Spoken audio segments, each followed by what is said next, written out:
Once upon a time, most of us believed in Santa Claus. Some of us may still believe in Santa Claus. We can just say yes to a thought we want to believe. Now, what will happen if you do this to a thought you don't believe now is that it will activate the higher levels of your mind to go get reasons. But that's how our minds work. We are not a rational creature. We are rationalizing creatures.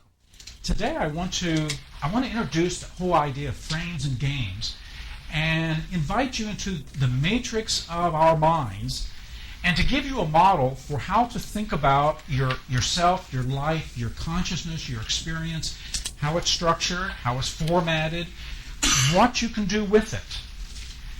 How many here have got some NLP training? I know a lot of you, okay? And then we got a couple of NLP virgins to work on.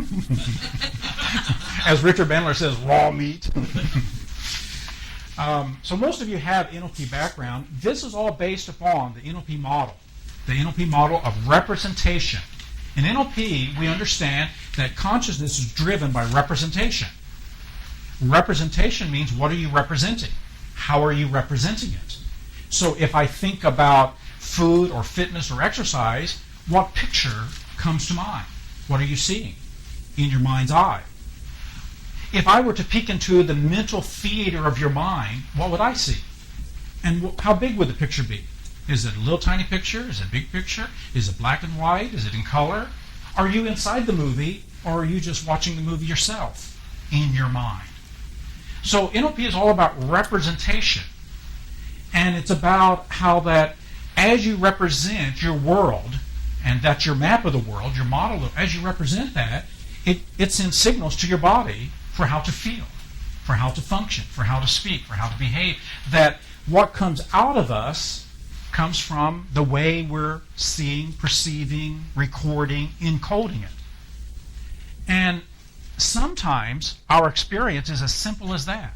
Does anybody still still have an internal critic in your head where you can beat yourself up? And what are some of the things you would say to yourself, to insult yourself? You can't. I can't. What's that? Dummy or stupid. Okay, dummy or stupid. Anybody else have more eloquent ways of insulting yourself? You suck. Okay. That wasn't very inspired. That was very inspired. That wasn't. That's what I would say. That wasn't very inspired. That wasn't. Okay. So we talk to ourselves. It's the soundtrack of our videotape. And some people may not even have many pictures. It's just like the picture has gone black or faded out, and there's just a sound. There's just these words. And it may be up against some other sounds or music or noise, or it may just be those tones and those words saying things to yourself. When you hear that, where does it seem like the voice, the sound is coming from, that internal critic? Is it like inside your head or around your head or coming at you or in your face? Or where's the source of the sound? Where's the soundtrack? So listen to your soundtrack. Notice the tone of the soundtrack. And my guess is it's cynical, it's sarcastic, it may be angry, maybe insulting in that kind of a tone of voice. Notice the volume. And if indeed NLP is all about representation, then how you're representing that information is going to be absolutely critical to how you're going to feel. Because if you make that tone of voice soft and sweet, dummy, stupid, that wasn't very inspired. If you make it soft and sweet, see if you can still feel insulted. Sometimes just representing it in a new and a different way. Well, let's go beyond soft and sweet. Let's go sexy. Let's go seductive in that tone of voice. Dummy. So sometimes just recording it at the soundtrack level or with the picture level or recoding it so that the internal movie is different. Because as we represent, so we feel. It puts us in state. And that's what we mean by a state of mind or body, that the state we're in is a function of our representation. So all of us have a cinema. All of us are movie directors. Although some of us don't do too much directing, we just kind of wait around until something comes in and we represent that. Most of us have seen the Twin Towers, the planes going into the Twin Towers and the towers crashing. You probably have a mental picture of that. And I don't know, as you look at that picture in your mind, if it's in color or black and white, how big the picture is, how close it is, if there's sounds. I don't know what the cinema of your mind is, but I know this, that as you represent that, so it creates feelings, so it creates sensations, so it creates emotions, and that you can represent that in such a way that it can just terrify and scare the hell out of you. Does anybody have that skill? Most of us can do that. Steve has been down to the site and has seen some of the site, and he was telling us a little bit about that last night. So my guess is you can add more to those pictures because you can add the other senses. The cinema of your mind not only has visuals and sounds, but the cinema of your mind is a special kind of movie theater. You can have smells. You can have tastes.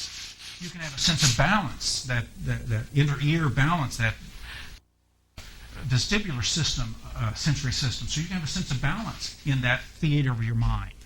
So the theater of our mind is a very special theater, and we really don't have pictures in our heads. It's just, the chemicals and the electrical impulses going through the brain and the nervous system.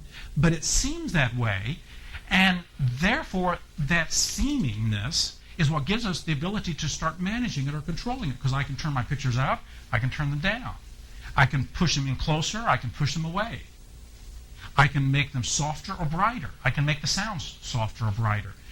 And this is where we start directing our consciousness by directing that cinema of the mind. And this is what NLP is all about. So NLP, on running your own brain, is taking control of representation. What we're going to introduce today in the next 2 days is that there's more to it than just representation. There is framing, or referencing, as in frame of reference. So you may have a picture of the World Trade Center towers, and you can see that and stay resourceful, even if the picture is close, bright, even if you're inside of it, even if you're experiencing it in a very intense way, even if the movie theater is not just the size of a TV screen, but 10 feet by 10 feet, 20 meters by 20 meters. Because your frame of reference is not happening now, it's just my thought of what did happen. And when you put that frame around it, you can enter into the movie and it not scare you because you got this frame, not now. You may have the frame, it's not happening to me. And when you have that frame around it, it protects you so that the movie magic that you're creating in your mind, the movie magic of being there and seeing it, smelling it, feeling it, hearing it, you've got a frame of how to think about it. So above and beyond representation is referencing. And I'm going to suggest that referencing is more important, is a higher and different logical level key of experiencing for our brains and our emotions, that it's how you reference it. So I can make a picture of that donut with maybe some whipped cream on top, or my favorite Ben & Jerry's ice cream next to it. And I can make this representation, and I can make it close and bright and intense and larger than life. And I can step into that movie and smell it. And still it not cue me to do anything with regard to it. I can just be observing it, and maybe from a frame of reference, it looks delicious, it looks delightful, it looks wonderful, but not for me. Because my frame is more important than representation. Which is why people who try to stop smoking or stop overeating or eating the wrong food or doing this or doing that, a lot of times we try to make representations go away, or we try to make them look shitty. There's several smoking seminars that if you connect it with shit, then maybe that'll create so much discussion you won't do it. Well, that's one way to do it, but if your frame of mind is, I know that's not real, I'm just tricking my mind. Because actually, it's very delightful. So there's levels of the mind. And that's the tricky thing about us humans. There's levels of our mind. So that you can do one thing at one level, but if at a higher level you're doing something else, and sometimes we may not even be aware of what we're doing at that higher level, that sets a frame and will make what you're doing at one level work or not work, succeed or not succeed, effective or not effective. And so we're going to be moving up the levels of the mind to look at the frames that we put around it. And so we're going to move up. That's what moves us into metastates, or what we call neural semantics, the meanings, the frames of meaning, the frames of mind we give to it. So probably the most important personal question I could ask you today as we begin, and we'll conclude on Sunday evening with the same question, is what would you need as a frame of mind so that you can achieve and do the things you want to do? If it's to lose weight, if it's to maintain weight, if it's to gain weight, if it's just not to be so preoccupied with food. The very first training I did in Slim and Fit Games was in England, in Sheffield, England, back in June. And we had 35 people there, and half the people were there not because they needed to lose weight. They were at their optimum weight level, what they wanted, but in their mind, it was a battle all the time. So they had, by force of will, they didn't do it, but it was miserable because they were thinking about it all the time. And it was fascinating to me. I did a few exercises up front, and a young guy and a young gal came up, and they were very slim and thin. And looking at them, never think they'd have any problem. And yet I said, well, how much do you think about it? And it was just all day. And it was such a battle. So they had won the external game, but the internal game was playing them. So who was in charge? Who was really in charge of their consciousness and their mind, their emotions? And it was such a fight. So part of what we want to do is to change those higher frames and to ask this question: what frame of mind would you have to have about food, about exercise, about health, about fitness, about yourself, so that it's a piece of cake? So that it's easy. So that really there's no struggle. There's no battle going on. So what frame of mind would you need? That's what we're going to be building up in the next couple of days. But first of all, we have to catch our frames of mind. Frames of mind are interesting because it's like the frame around this picture. If we look at the picture, we usually get caught up in the details of the content. And we don't notice the frame. And yet the frame controls so much and governs so much about that picture. And the frame is kind of part of the picture, but it's also kind of part of the larger environment. And therefore it's so easy for us not to see the frame. And if that occurs at a physical level with a picture frame, how much more does it do with our glasses frames? Because most of us never see our frames. Well, we do when we first get glasses. It just feels like they're all over us. But after a while, the frames, we don't see them. And so also with different colored glasses. Sometimes we can be wearing them so often, going in and out of buildings, we may not notice the color that we are projecting onto and into our worlds because we lose track of the frames. So frames is very unconscious. That is, it's outside of awareness, and we're going to enter into the matrix of our mind to go find the frames. One of the frames I would really suggest as we get started here is no judgment frame.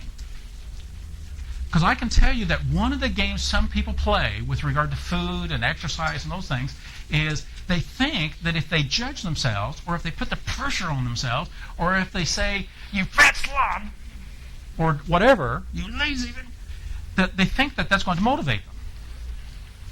And it may get them moving a little bit, but long term, it's one of the sickest, most toxic games you can play.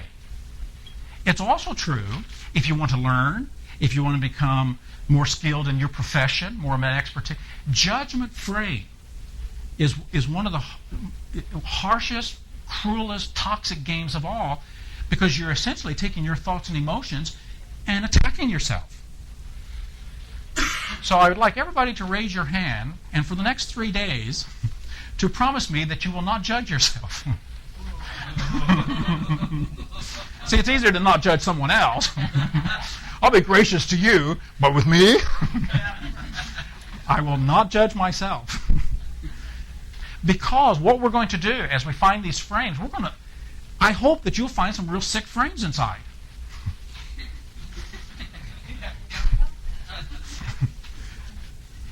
That we'll find some frames that really don't work. Now, when you find that, I want you to have that, oh boy, I caught you attitude, because if you have the judgment attitude, then you have one more reason to feel bad.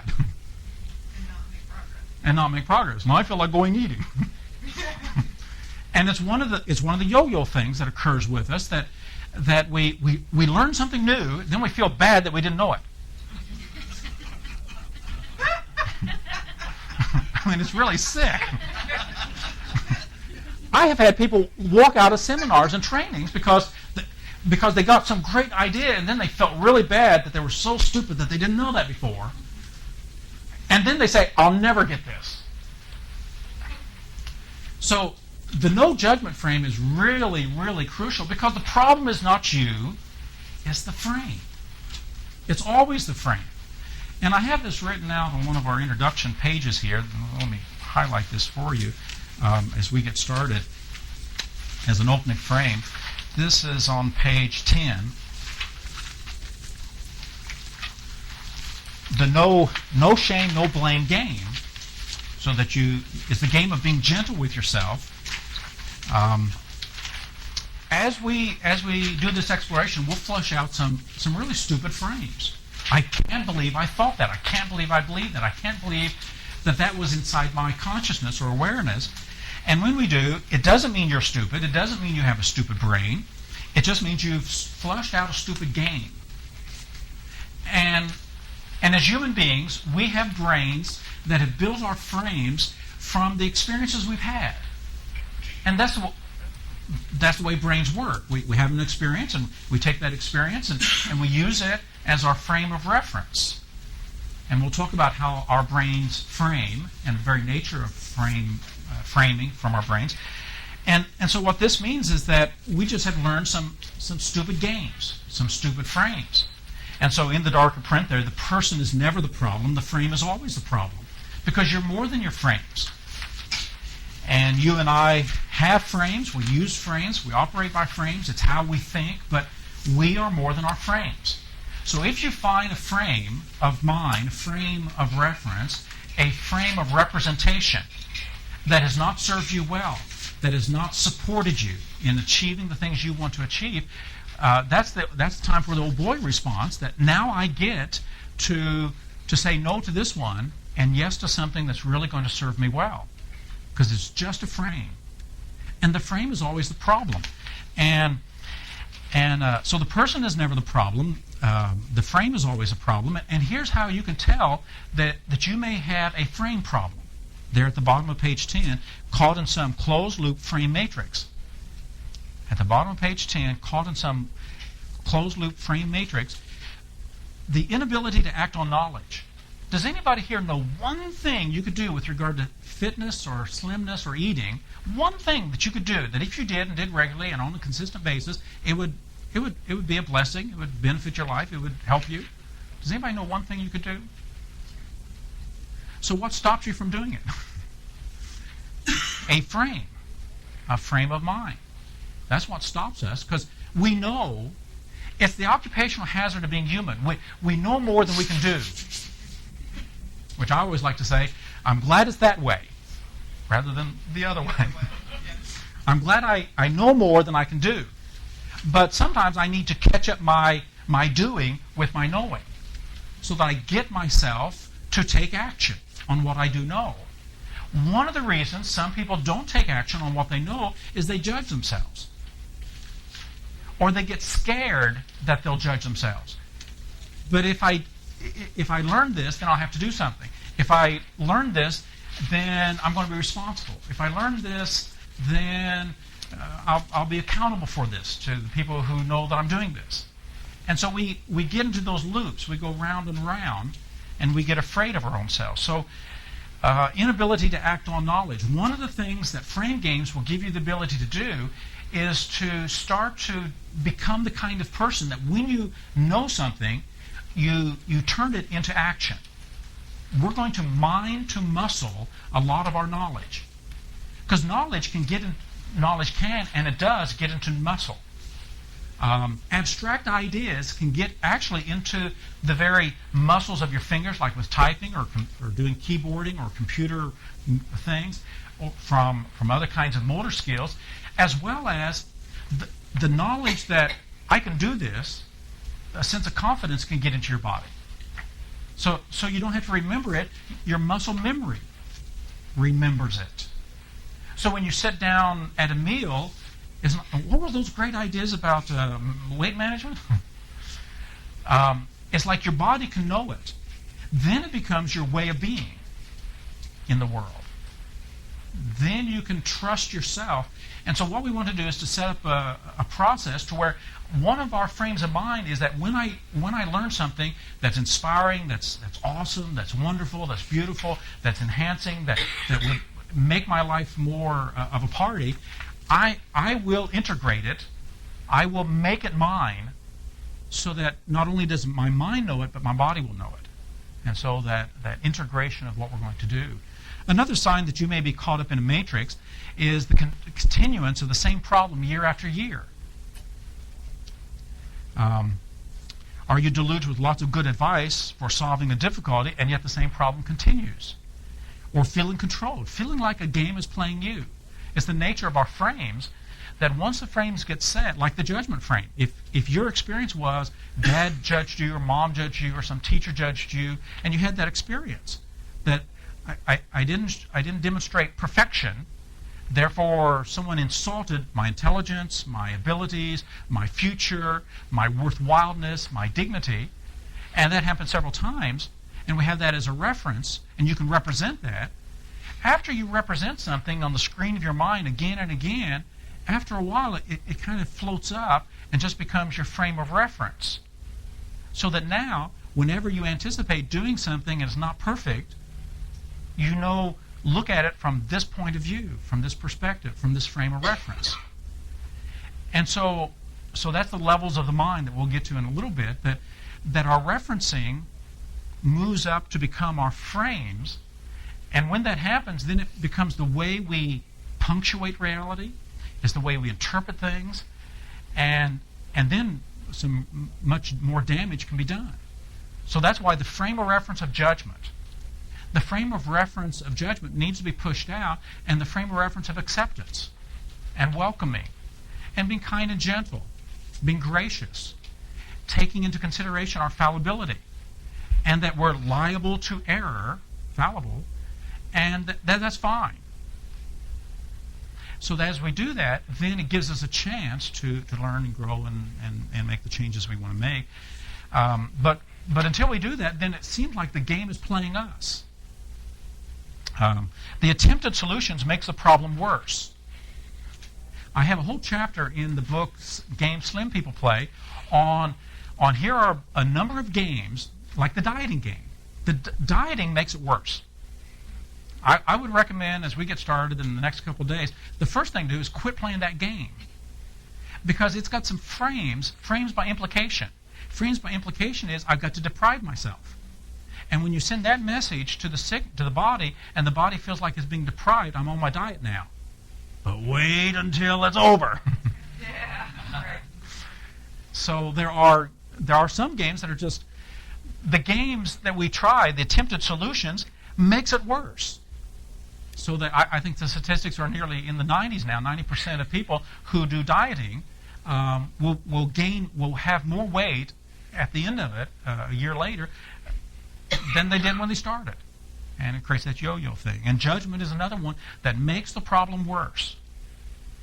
Going around in circles, going around in the loops, and diminishing returns. So you find that one or more of the patterns, that the longer you use it, it becomes less and less effective.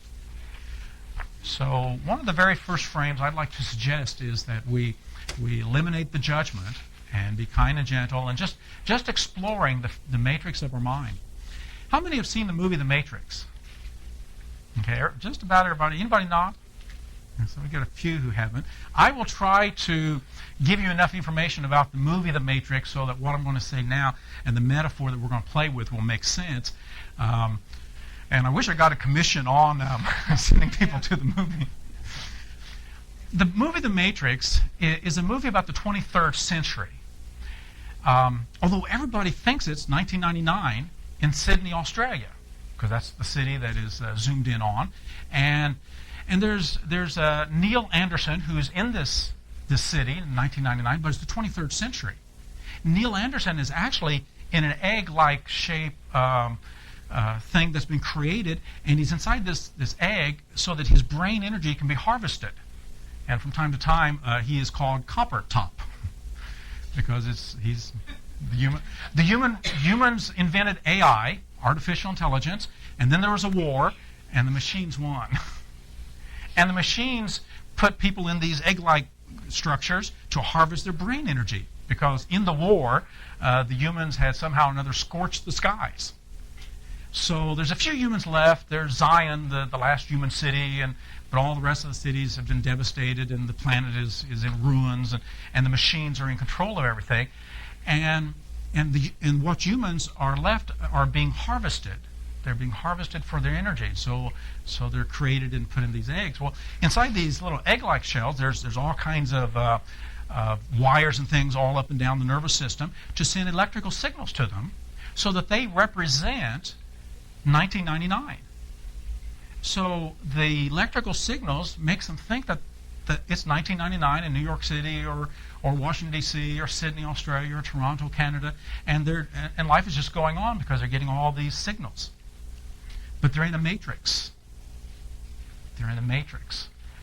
And so the movie starts off with Neil Anderson, and the first thing that Neil sees on his computer is, wake up. Wake up, Neil. The Matrix has you. And in some ways, that's kind of like our life. Wake up. Because the Matrix has us. Although our Matrix is the Matrix that we've absorbed and welcomed and created, a matrix of the frames of mind that we've been into. And whatever the frame is creates this way that we perceive the world and the way that we experience it. In the movie The Matrix, Neo has a sense that something is wrong with the world. And I like what Morpheus said to him when they first met. He says, it's like a splinter in your mind driving you mad. And you know it. He says, you're like a man who knows you're going to wake up, but you can't wake up.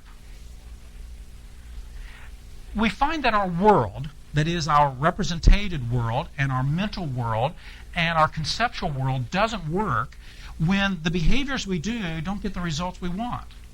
In NLP and in neurosemantic, we say the map is not the territory. And the way you know you got a good map is that the map gets you to the places you want to go.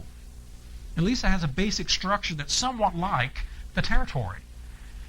And so our maps work if the map I have in my mind, the strategy about how to deal with food or exercise or relationships or business or wealth building or writing or whatever it is that I'm doing, my map allows me to achieve the goals that I want to achieve. And when they don't, then something is wrong with the world. With the map of the world. And so there's a splinter in our mind driving us mad. And it's like we want to wake up to identify what is real and what is the way to get to the goals that I really want to accomplish. So in the movie, there's a group of people on the outside. And this is where the metaphor breaks down because we don't have that choice. They could hack into the matrix and go into it and come back out. And so when they were in the matrix, they'd be running around inside Sydney or New York or wherever, and they would get their cell phones and say, give me an exit. Give me an exit. And the guy on the outside, he would punch in whatever he would punch in, then boom, they'd come back out of the matrix. Well, we don't have that choice. We just go from one matrix to the next matrix. Because we have to have some frame of mind. And so what frame of mind are you in, and what frame of mind would you like to step into? And so we're going to do some of that here today and the next couple of days. We're going to identify the matrix of our mind and step out of it. In one way, asking you to step out of the matrix of judgment is asking you to have an exit from that frame of mind and into another matrix, the matrix of acceptance, of just glorious fallibility, of just playing with our ability to be wrong. And so entering in and out of different matrices. It takes a little while for Neo to realize that his choices, but he's given a choice, and Morpheus has a meeting with him and offers him two pills, the red pill and the blue pill. Take the blue pill, and you'll wake up in your bed and stay in Wonderland and believe whatever you want to believe. Take the red pill. Take the red pill, and I'll show you how deep this rabbit hole goes, he says. And I'll tell you the truth about what's really going on. So he takes the red pill.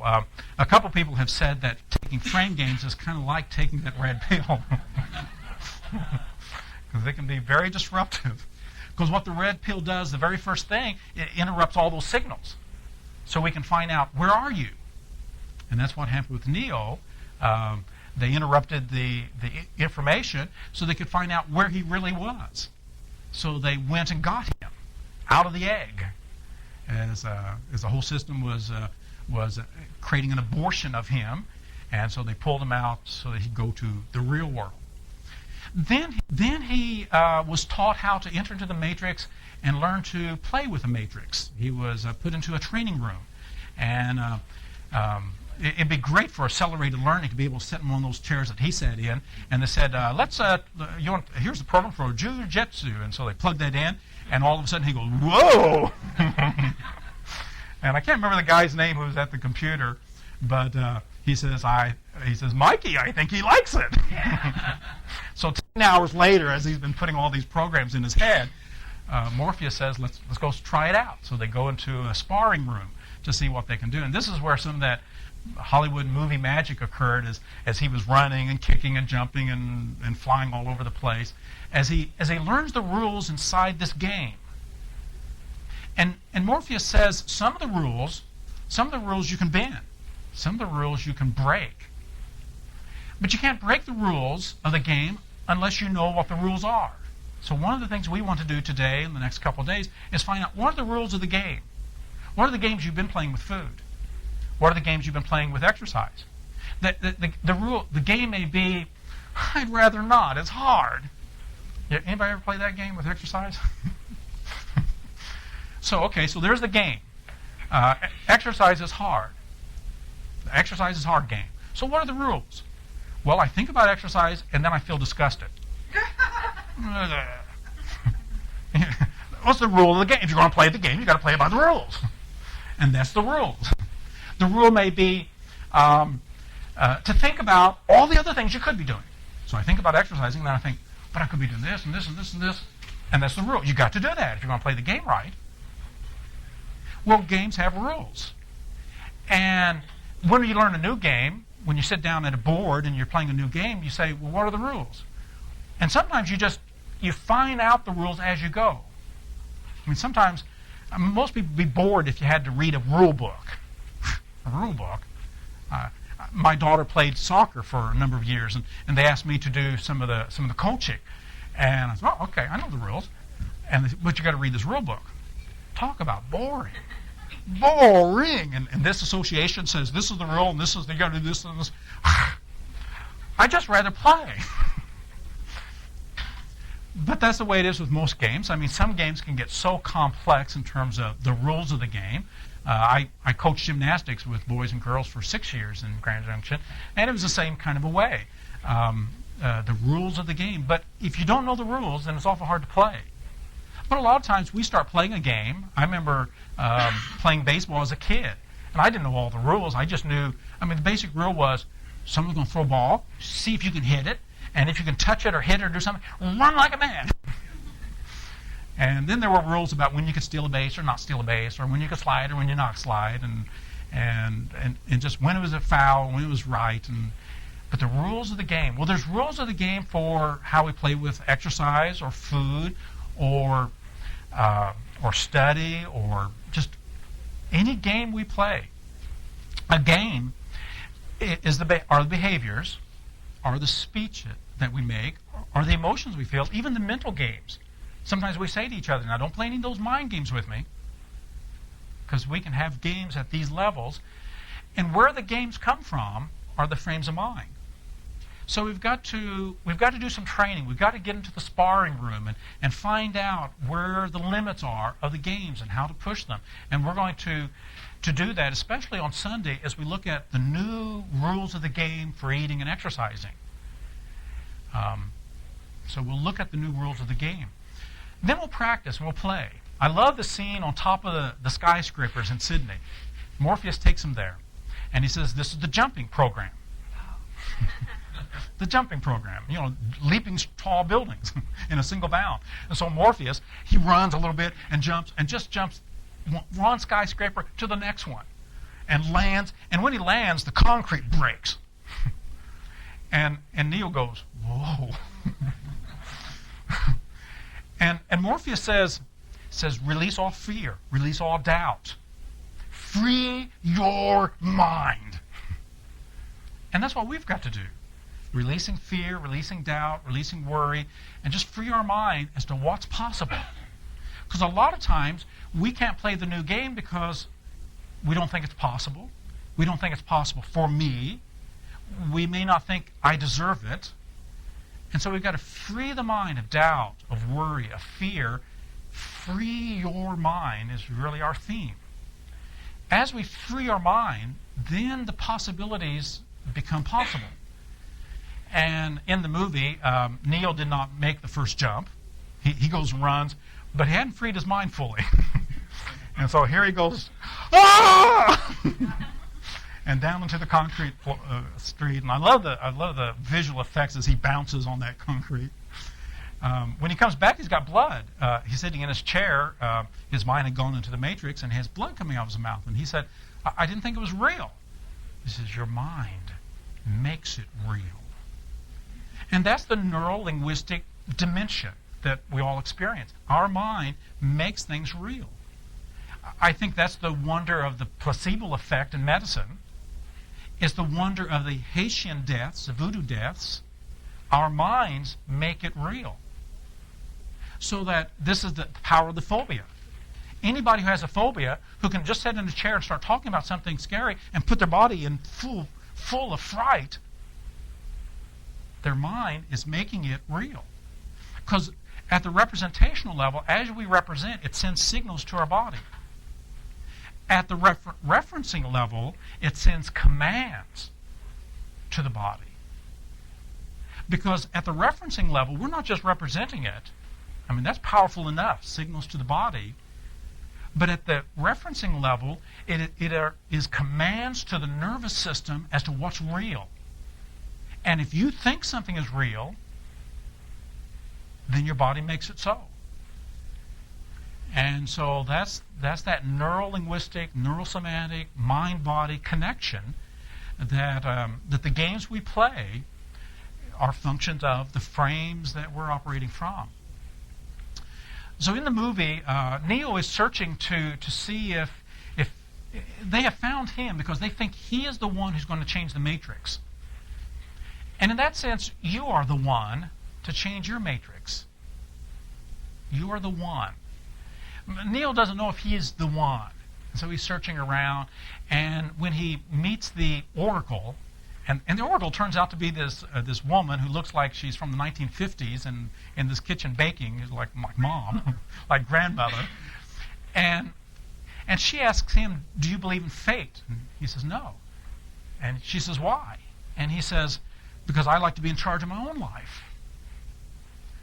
And so because he says that, when she looks at him and she checks his mouth and his jaw to see, kind of like looking at a horse or something, and looks at his palm, and she tells him what he needs to hear, that he's not the one.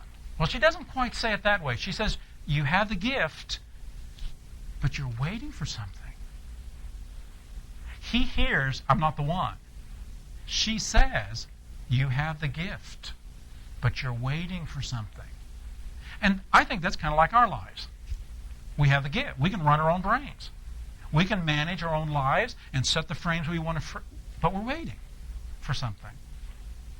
So the first game we want to play today is the power game, the power zone game, the powering up game. If you're going to play a game, you've got to have some power to play. You ever played a game with somebody who was just real tired and say, let's play this game? And okay. That's going to be an exciting game. It takes power. It takes energy. It takes a sense of energy and proactivity to play a game. So the first game we want to play is the game that's going to give us the power to really recognize it's my brain. I can run it any way I want to run it. It's my emotions and their functions of how I'm thinking. And it's my mouth, and it's my language, and my speech, and it's my behavior. So if we're waiting to have that sense that I can do something, then we need to get that game going first so that we really have a sense of control. And once we have that, then the world it just opens up everything. Because then I've got the power to play whatever game I want to play. So that'll be the first one we'll do.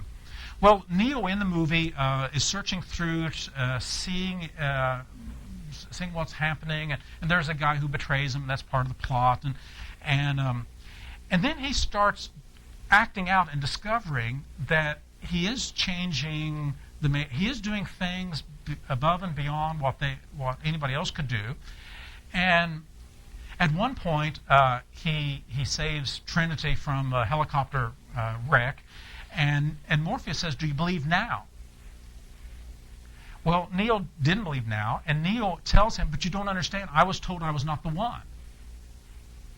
And Morpheus says there's a difference between believing, knowing the way, and walking the way. And so part of what we need to do is to give ourselves a chance to walk the way before we're even convinced. But some people play this game.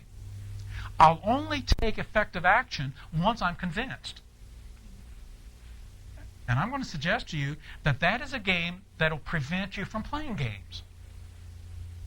I'll only be convinced. I have to feel convinced before I start.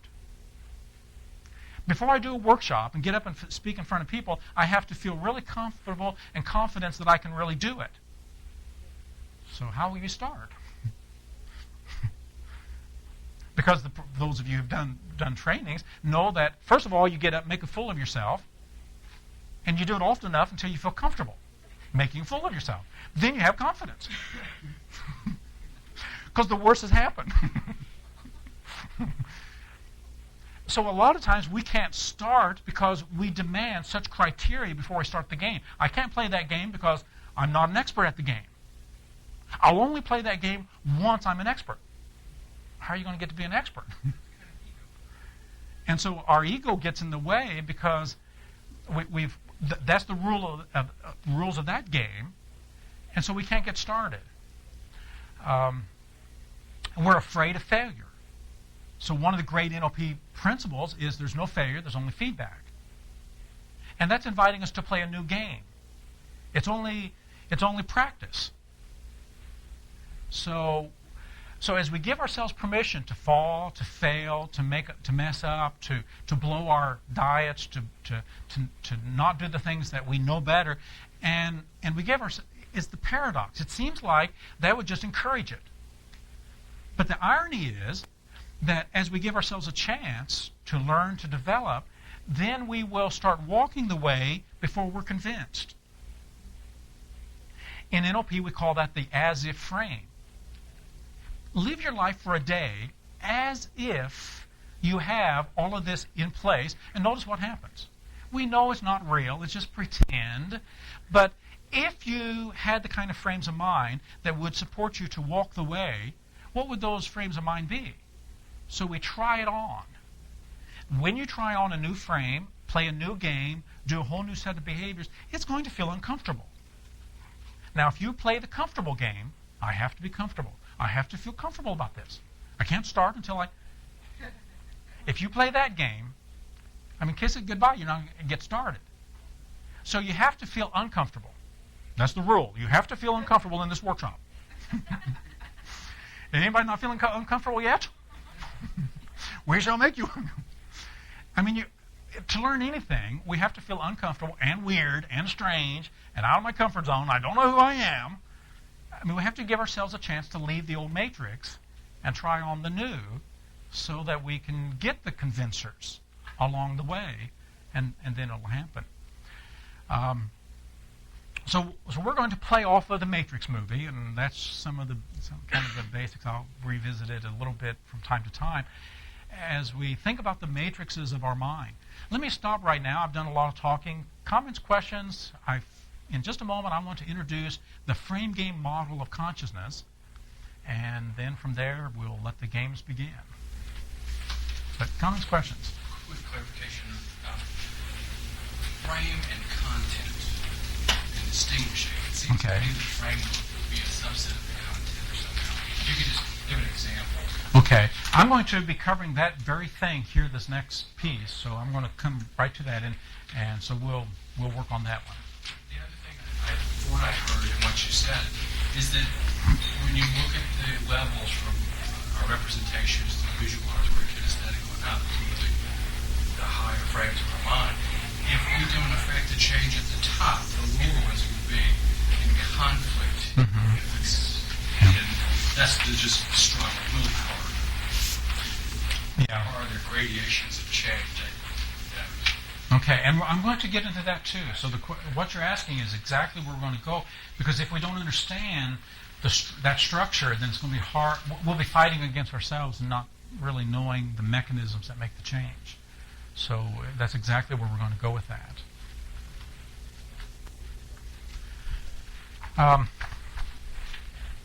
Let me give some basic definitions as we start, some introduction things as we start on page 3. Page 5.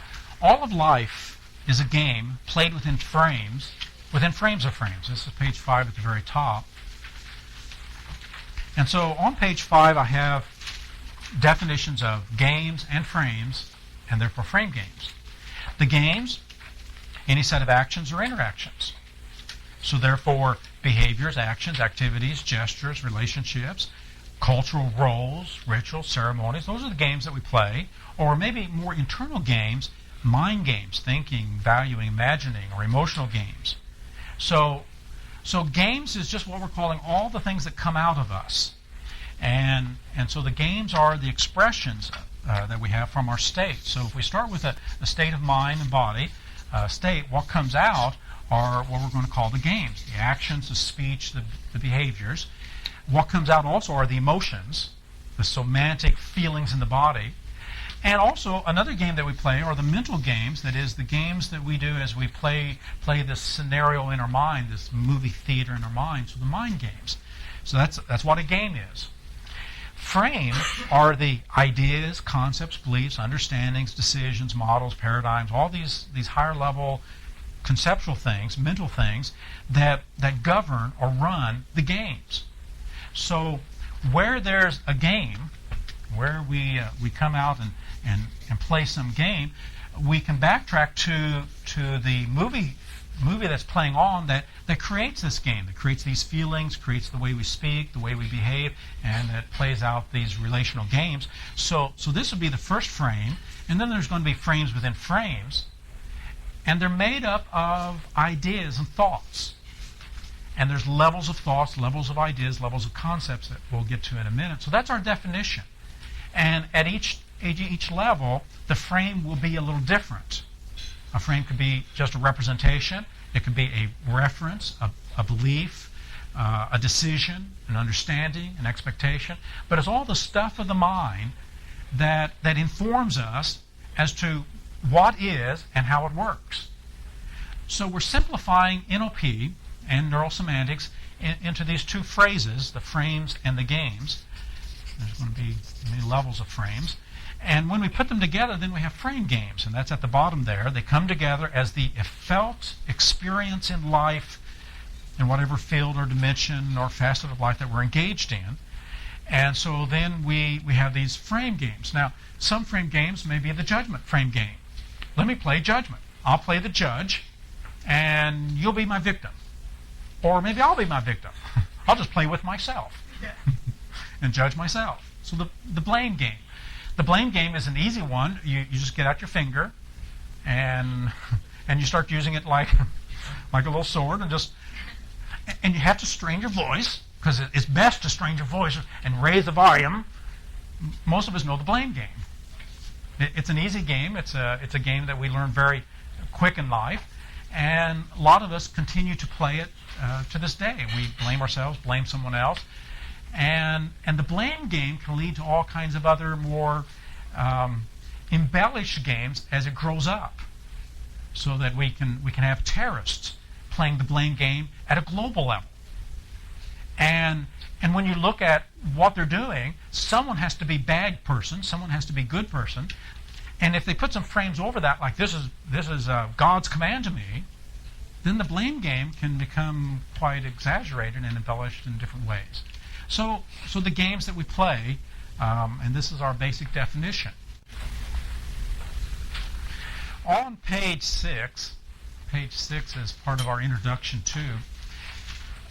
If we're going to use this terminology of games and frames, then it's frames all the way up, in the sense that the games I play in any facet of life are going to be a function of the frames I have. So on page 6 at the top, when it comes to personal mastery, that is excellence in any field, whether it's accessing personal genius, powering, communicating, building wealth, staying fit, enjoying life, it's all about frames. So the question there is, how are your frames for success in your field, or in any particular field, love and relationships or fitness, and how are your frames, and what are your frames? Who you are today, what you'll become in the future, how you'll experience your life is a function of your frames. Once again, how are your frames? So if the games we play are a function of our frames, then finding our frames, detecting our frames, is the very first thing we want to do. So that'll be our first task today, frame detection. What are the frames that are driving the games that I'm playing? If you'll skip a few pages over, let me give you the model of what we're going to be doing. This is page, it's the page that starts off how we are induced into the matrix. And step 1 is a reference. I'm going to play with these words, reference and frame of reference, and carry it up the levels of the mind. It starts with a reference, and a reference can be an experience, a situation, an event, a word, a person, an interaction, a thought. We have a reference. For instance, just to play with the blame game and the judgment game, we have referent experiences of someone judging us, someone blaming us, someone accusing us, someone sticking their tongue going, nah, nah, nah, nah. And we have an experience. And so you can see along the timeline there, one experience, another experience, another experience, and other experiences. Each of these are references. When you think about someone teasing you, making fun of you, judging you, blaming you, has that ever happened? And then we start making, well, there's one time, there's another time, there's another time. And I put the little times there in different sizes, the little circles around them, because sometimes the event, the experience was a little one, and sometimes it was a big one. And then sometimes maybe the experience one after another occurred, which tends to become a convincer. Well, every time I do this, this happens. Every time I try something new, I get laughed at. And so the references. Well, what we do in our minds with our references is that we represent. We represent our references. And that's what we call thinking. Little babies can't do that. Newborn infants can't do that. They can see, they can hear, even that has to develop, the development of the brain and the nervous system. But little infants at first do not have it represented. As soon as it's out of sight, it's out of mind. Which is why we can play peekaboo with them. It's just a wonder to play with a little child who cannot hold constant a representation, and you put your face behind something and pick it out, and they have a cognitive jar. And we play with the babies, and they're just so excited, you know. But most of us don't do that with our loved ones. Let's sit on the couch and play peekaboo. I mean, we just don't get that cognitive jar. That it also tortures the little children up to 6 or 7 months old. When mommy's out of sight, mommy's gone. And so when mommy and daddy goes to a restaurant or goes out for the night, and the baby, and you say words to the baby, mommy's coming back. But that doesn't count. I don't see mommy. So sometimes you get a picture, see mommy? Because they're not holding it constant. Constancy of representation is what it's called in psychology. And once we can represent a reference and hold it so that after it's gone, I take it with me, we become the creators of these movies. And we take them with us. So we start remembering and holding our visual effects and our auditory sounds and the kinesthetic, the smells, the taste. We hold it constant. And we call that thinking. We could call it imagining. We could call it remembering. We could call it hallucinating. It's a function of the mind to represent the world. And people who are new to NLP sometimes aren't even aware of their pictures or their sounds or their sensations. And we call the visual, the auditory, the kinesthetic, we call this the sensory representational systems, and sometimes even becoming aware of our pictures and where they are and what they look like and how close they are and all those effects is a meta-level awareness that then gives us the ability to control it. But this is the first thing we do from a reference. That's how we use a reference. We represent references. And how you represent it is going to be critical. Close or far, bright or dim, large or small. When I first came into NLP and started thinking about my mental screen, I think my mental screen was about that big. It wasn't a very big screen. And when someone says, well, make it double it. Whoa, I like that. Well, double that. And we call that sensorama land. That we make our internal world bigger, brighter, more in color. And the interesting thing is that the more dramatic it is inside, the more dramatic it comes out. And so one of the first things I always do with people is find out how big is your screen. And it wasn't long ago, and I talked to somebody just on the side, and they were talking about this goal, and I said, well, when you see that, how big is that? And it was about that big. And I said, well, I wouldn't be compelled to that either. Let's double that. Let's triple that. Let's quadruple that. Let's make that a lot bigger. And that's all that person needed. So sometimes it is as simple as how we represent it. As a man thinks in his heart, so he is. Shakespeare said, it is not things that trouble us, it's our representation. It's how we think about those things. So this is the beginning place of what we do with references. We represent them. Of course, we can't represent everything. And so that's why our memories are very selective. What do you remember, and how do you remember it, and what are you focusing on? We could take a reference, we could even develop a style of taking all the hurtful, ugly, shitty things that happen to us and storing them. You know anybody who's ever done that? They build their lives, they build the matrix of their mind around the worst possible things. Now, some people do the opposite. They build it around only the positive things. And probably the best kind of a healthy mind is to take the representations, both positive and negative, and frame them in such a way that I can deal with them. In fact, what we call ego strength is the ability to look at whatever happens as whatever happens, without being invested one way or the other. These are the details, without going into immediate feeling good, feeling bad, judging, happening, just perceiving, just noticing, and just facing it. In fact, that's how we deal with phobias in NLP.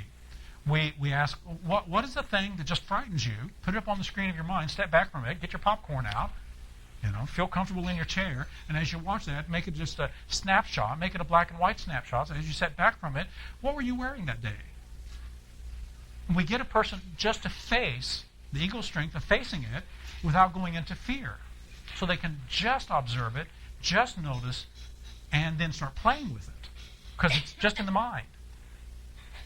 This is the map territory distinction. What I represent is not real. Not out there, but it is real inside. It is neuro-linguistically real. So once I know that, once I know it's just a thought, it's just a representation that's setting off emotions, it's just emotions, and then I'm not afraid of my experience, because if you bring fear to your experience and you get afraid of your own thoughts, then you'll try to run away from your thoughts or your emotions or your experience. So we start with a reference, and from the reference we created a represented frame. That's number 2 there. We start representing it and how we represent it. Then eventually, through repetition, through habituation, the representation grows up to become a frame of reference. And if it's when I try new things, every time I do that, or every time I remember doing it, I remember being laughed at, teased, judged, ridiculed, or blamed in some way, then my representation is that.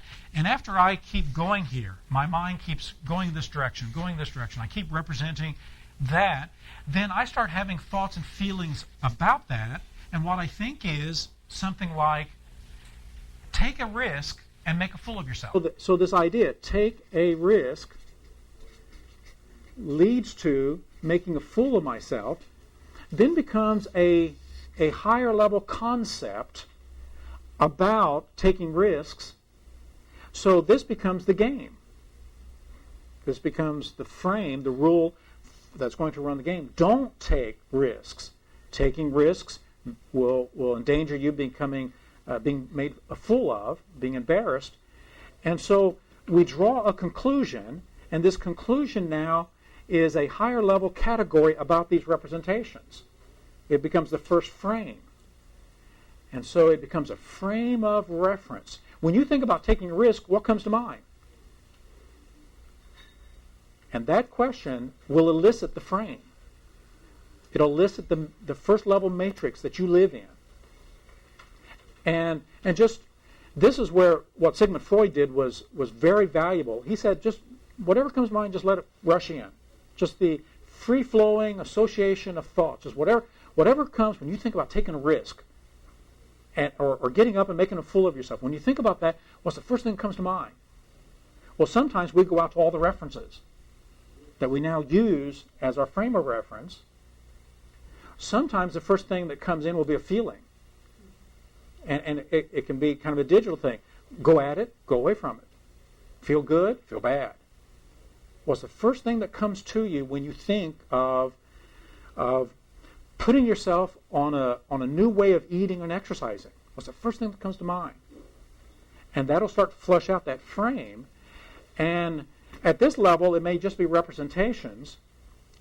At this level, it'll be more like ideas or concepts, understandings, beliefs, higher level things that's hard to represent. It's easy to represent when Jane laughed at me when I tried this and I couldn't hit and I struck out and she laughed at me.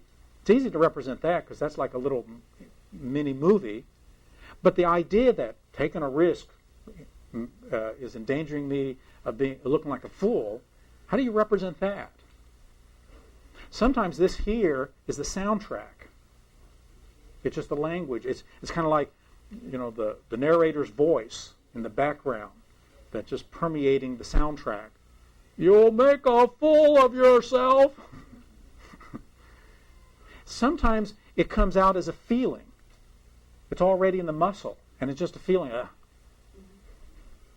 And you'll just notice that kinesthetic sensation, just that not wanting to do it, feeling uncomfortable. And so we'll keep tracking up and down the levels of the mind, because if it's kinesthetic, what are you representing? What does that mean to you? And let's say it does make a fool of you. So what? What do you think and feel about making a fool of yourself? Isn't that a great thing, wonderful thing?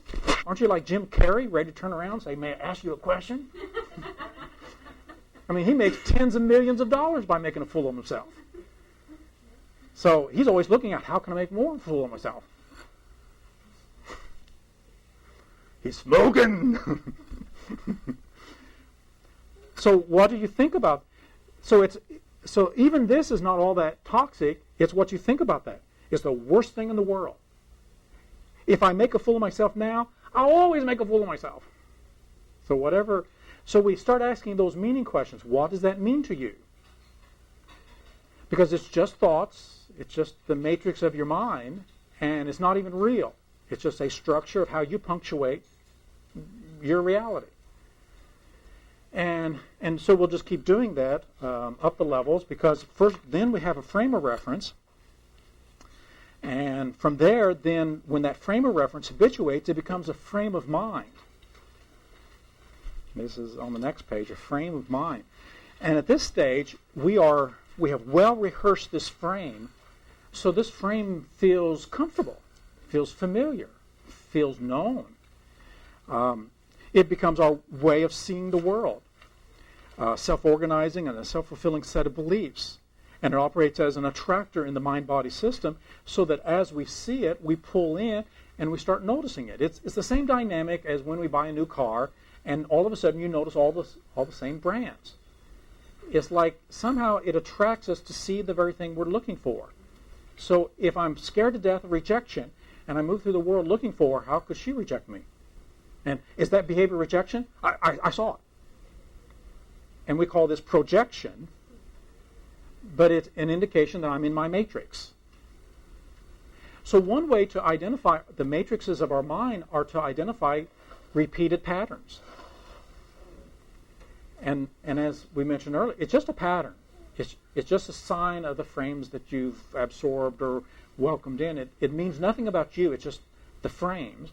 Find those repeated patterns, and what frame of mind did you wake up in this morning?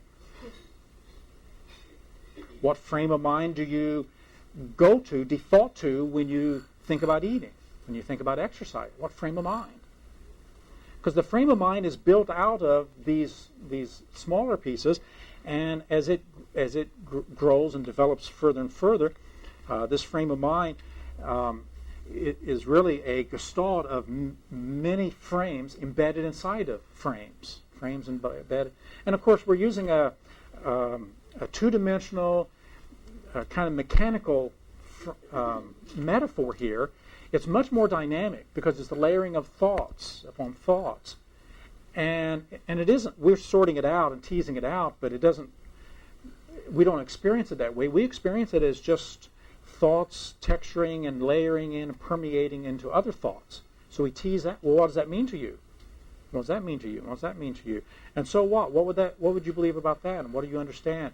And so we're teasing out the structure of the mind, whereas how we experience it's just part of our perception. It's in our eyes. And so one of the things Morpheus says to Neo at the very beginning of the movie, he says, the world has been pulled down over your eyes. What world has been pulled down over your eyes? Because it's just the way all of our brains work. We all have a world, an internal world that we've created or someone else created, and has been pulled down over our eyes. Is it a good world? Is it a nice universe to live in? Does it enable you to succeed? So the world's been pulled down over our eyes, and we're going to tease out that structure. As we develop that frame of mind, then this becomes our frameworks, or the personal matrix of the mind, and all of this is working simultaneously. The neurolinguistic, neurosemantic system creating this overall gestalt of our lives and creating our states. And so a more dynamic way to present this is that as I move through the world, interacting and referencing with whatever I'm referencing, and I've got my movie going on, as I keep bringing other thoughts to this, it just layers it up, and of course it just is a layered consciousness, and of course all of this feels like just my state, but it's a layered state, and I see the world through all these layers, as it were. And so it's very dynamic, and even being able to catch it is like an onion pulling apart these layers all these rivers of thought that rush together and that create these gestalts. Sometimes by this layer about that layer, or this one about that one, something new, a gestalt state will occur. So that sometimes it's really surprising what will emerge in the system of the mind-body. For instance, my first representation of this may be total fear. But once I bring my vision of who I want to be and what I want to do and what I'm going to accomplish, my vision is bigger than that fear, then out of passion for my vision, on top of my fear, will come out courage. Love could do the same thing. Even though I'm scared to death of that burning house, my love for my children will emerge this new quality of rushing into that house anyway. So sometimes the layering and the mixing of this thought upon that thought will emerge a new property, like courage, like resilience, and so there's lots of states that are not simple states or even meta states. They're gestalt states. So with this model, we now can start pulling these apart and looking at the different kinds of frames embedded in frames upon frames. And on page 17, it brings forth different kinds of states, and we have 3 different kinds of states there. We have a primary state, and a primary state is more the stimulus response state. This stimulates this. Maybe this is scary and threatening and frightful, so fear. Or this is threatening and maybe anger. Or maybe this is attractive and so therefore love, passion, joy. A primary state. And then a meta state is a state about that. Do you enjoy the fear? I mean, Stephen King has got lots of fans who enjoy being scared. Some people are disgusted about the horror things. So disgust about horror, they're not going to go to his movies or read his books. It's the people who enjoy the thrill of being scared. So that's a meta state. And then the Gestalt state are the larger level emergent states that arise out of that. So the states that we have with regard to food and exercise, some of them will be primary states, and the primary states are states we don't need to really do much about. As I've changed some of my frames of mind with regard to food, I still enjoy the taste, the smell, the delight of different foods. In fact, one of the games I play is a sensory delight game, to enjoy it, to taste it, to feel it. Because most people who overeat or misuse eating eat without consciousness. They gobble. I've caught myself gobbling. I'll be watching some TV and start eating, and here comes a break and get some more. And if you were to ask me how much did I eat, I don't have a clue, because I wasn't eating with my mind. I wasn't noticing. So some of the most simple behavioral things that we'll talk about in the next couple of days, and you can read this in most of the books on weight management, weight control, things along that line, is putting the fork down between each bite, chewing it, spending some time with it, turning off the TV, and when you eat, just eat. So the primary state is one thing. And one of the surprising things that you may find in the next 2 days when we get into slim and fitness games is that the problem is not the food. If you think food is the problem, you're going to fight the wrong battle. The food is not the problem. The frame about the food is the problem. It's the same thing with exercise. Exercise is not the problem. Having the ability to do either cardiovascular or skeleton strength exercising, that's not the problem. There's all kinds of ways to get that done. It's what we think about that. And if you don't have a fun response, no matter how much money you spend at a gym, if it's not fun, it probably will not last. So that's the frame of mind we've got to learn how to adopt so that somehow it becomes fun to go find what steps can I walk? How can I move? To where that becomes our frame of mind. So that, and this is what I think that field has meant for years when it says it's about lifestyle. It's about a lifestyle change. And a lot of the frames of mind that we're fighting are the cultural frames that we've grown up in. Cultural frames that have not only provided so much, and therefore the temptation, but psycho-eating. And we'll talk about that tomorrow, because most of us psycho-eat. We don't eat for the food, for fuel, for the metabolism, for the energy, the vitality. We eat for love, for comfort, for reward, for being a good boy. So we psycho-eat. And as long as you're doing psycho-eating, those frames are going to run that game, because you stop the eating, and it doesn't mean the lack of fuel. It means, but what do I do for de-stressing? But what do I do to feel loved and fulfilled and comfortable? It means those things.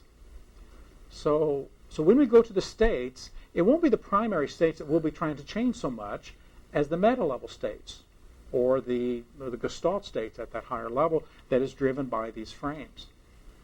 So now we have a way of looking at things. Once we see a set of behaviors, patterns of behaviors, ways that we function in the world, and we're going to call that the game. Now we can examine the game to see, do we want to play that game? Do we want to act that way, behave that way, interact that way, feel that way, think that way? Well, what are the frames that set up the rules of the game, how to know what game to play, how to play it, when to play it, what's the payoffs? What's the rewards? Who do you play with? When do you play? When do you not play? And now we can track back the behaviors to look at the game for what it is, to look at the frames that run the game. Then the leverage point will be our ability to choose, does it enhance my life, does it not enhance my life? And so that'll be quality controlling the games, and that'll give us leverage over the games. Let me stop right here. We'll take a break in just a moment. Comments, questions, responses? I'm sitting here thinking, maybe I really do have some issues because as they were cast, I was thinking of what I was doing. I'm playing it myself, but I do it so automatic that I didn't realize it until I'm sitting here. Because I chose not to eat lunch, so I got dessert for dinner. I said, okay, I'm going to eat lunch, but I didn't realize. Yeah. And that's why I said if I ate a donut during the day, well, I won't eat lunch since I had this donut. So I guess I obviously am playing games and didn't realize that. Because I'm not gaining them. That's my mechanism to use so that I won't gain weight. So I'm thinking I have it under control. I really don't. Interesting. Okay. I appreciate the most of you drawing that first mental picture inside the circle. That makes it make a lot more sense other than the outside does either thing. Yeah. And we represent things. How do you reward yourself? That hot fudge sundae. I don't understand the concept. Now say again. How do you reward yourself? I mean, it is because food's around us all the time, and it's such a 3 or 4 times a day you can reward yourself. This is nice. Yeah. It's good. So most of us have grown up. If you do this or that, you'll get this treat. So no wonder stimulus response, and we got all this reference, and we feel rewarded to eat. So tomorrow we're going to look at, first of all, we're going to flush out the psychological reasons, the meta-level pleasures for eating, so we know what is the payoff. The game you would not be playing any game that you're playing if there wasn't a payoff. And if we take the game away and say you can't play that game, then you're just going to feel deprived and less and empty and frustrated and angry, which is what a lot of diets do. They just take the game away. Or they try to get you to hate the game when your neurology says, but I like it.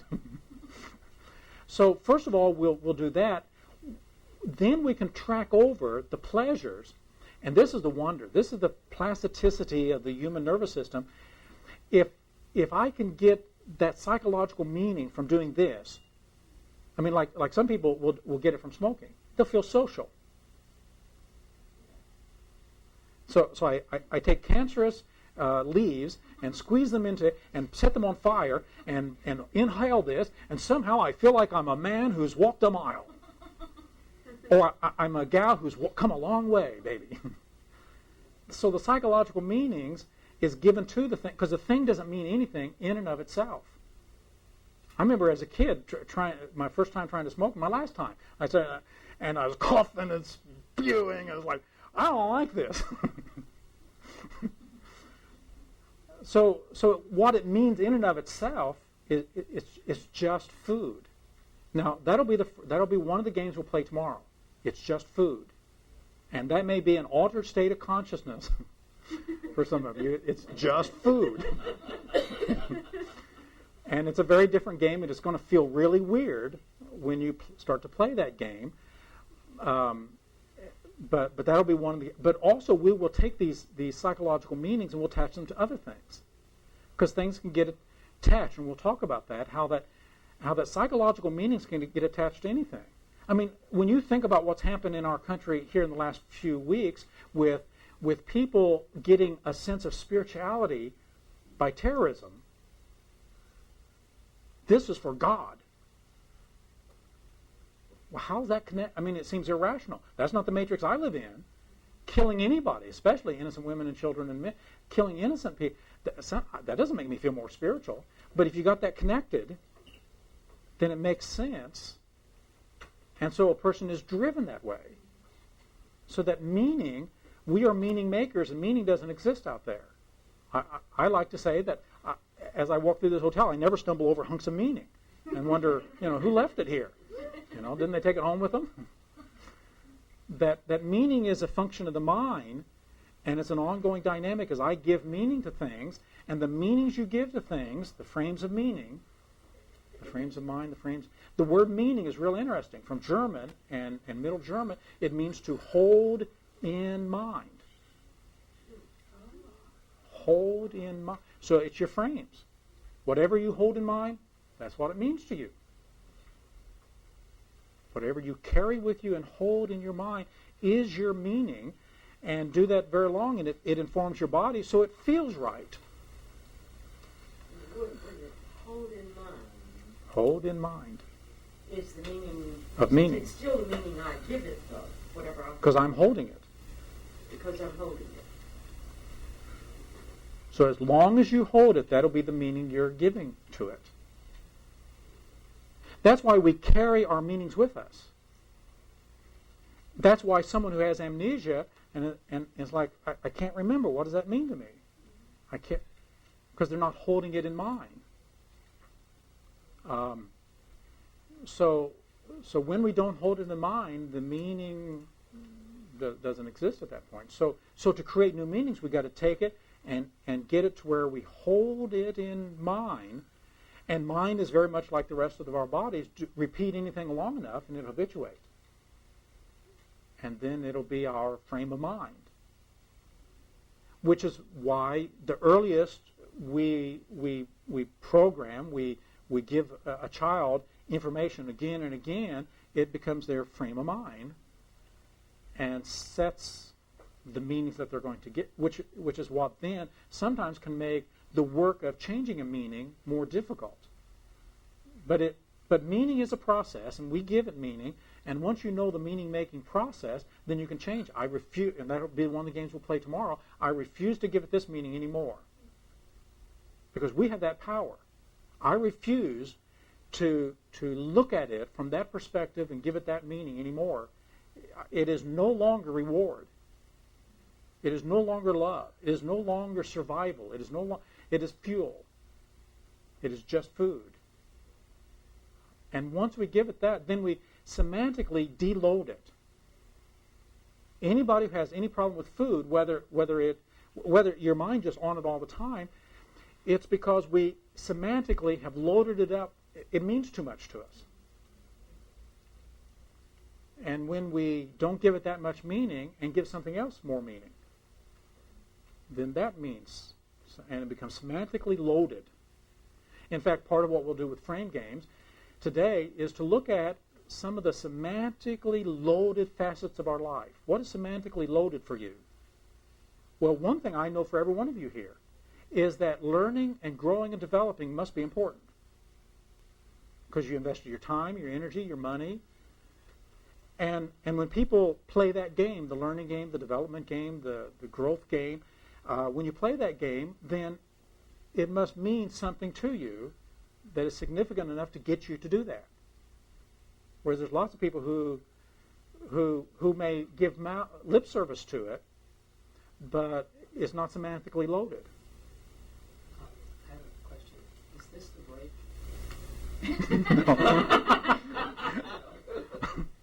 Let's take a 15-minute break and be back at the top of the hour. First games are so simple, and yet they're so profound. And they're profound because if I can't say no and mean it, and make it happen and make it stick, if I can't say yes, if I can't be excited and thrilled about something that I want to bring in welcome, or if I can't own something and say mine. So we're going to look at 3 basic words: yes, no, and mine. And this is what happens psychologically, developmentally, at 1.5, 2 years, 3 years old, as children learn to say no, yes, and they get so excited, or mine. And a lot of times, some parents misunderstand all that and think it's selfishness, it's rudeness, it's whatever meanings they give to it, and they beat it out of a child. But what is beat out is the ability to set up boundaries. No. This is me, that's not me. I don't want that. Don't want to go here. And no is the ability to clear space. So when we reclaim the power to say no, we're reclaiming mental and psychological space to say no and make it stick. Those of you trained in NLP, this may be a little bit of shift because traditionally in NLP we have said that the brain cannot negate. And I'm going to suggest that there's many ways to negate. In our book, Structure of Excellence, we got 8 kinds of negations listed. Now the command negation, it's true. The brain can't negate that straight out. Don't think about blue. Don't think about the blue monkey on my shoulder. Yes, that kind of negation, command negation, tends to make it worse. Don't think about food. Don't think about that donut. Don't. When is lunch? So command negation, true enough, you have to represent it before you make it go away. But there are other ways to negate things so that we have the experience on the inside, I'm not going there. And even if I represent it even a little bit, there's no attraction and there's no signals to the body.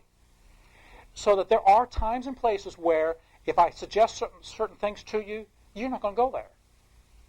You have the ability to say no in such a powerful way that it's a boundary outside your space and you're not going to go there. And think about the power of that. Think about the power to put something out there and it's no temptation. It's no seduction. You're not. Would you take a little child and just slice his throat wide open just to wash the blood? And if your feeling is this kind of, you push it away and you have that feeling of, I'm not going there, then that's the kind of feeling we need that we can put other things like that and say no to them. Saying no creates space, creates boundaries, creates a sense of distinction. Saying yes is what fills my world. Saying yes is what brings it in and allows me and gives me permission to get excited. Because a lot of us, maybe our childish excitement as a child threatened, upset, frightened our parents. Because maybe they had a hard life. Maybe things didn't go well. Maybe a lot of disappointments, a lot of frustrations. And so in trying to protect us, they tried to keep down and dampen our enthusiasm. So when we got so excited and thrilled, they calmed it down, which then calmed down our ability to say yes to life. But yes is what fills up our world. And our ability to say yes to something is our ability to bring things in and to fill our world up with values and meaning and significance, which then makes life meaningful, to say yes. So yes and no are 2 very, very powerful ones, as well as mine. And here's another one that a lot of times we hear children doing that, and we think, well, we need to teach them sharing. We need to teach them cooperation. We need to teach, and so we try to get them to not say mine. And yet mine is ownership. Mine is the ability to own and to claim ownership over. And the gestalt that can emerge from that is when I claim my mind, my mouth, my emotions, my body. When I claim it, then I know I can run it.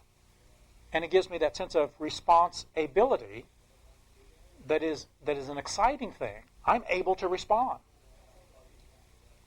And I'm able to respond in these 4 basic powers.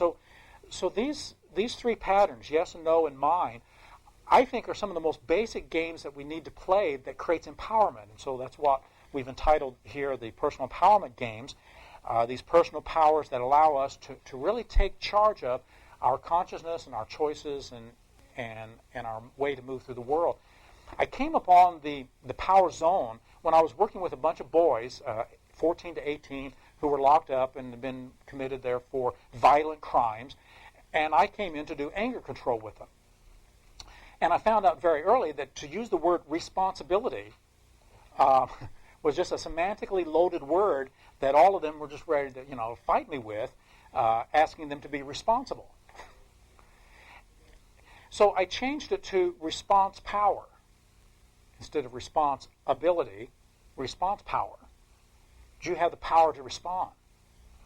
And of course the boys, part of the cultural masculine thing that they grew up in is, I got the power to respond. You got the power to respond with your emotions, with your mouth, with your mind, with your body.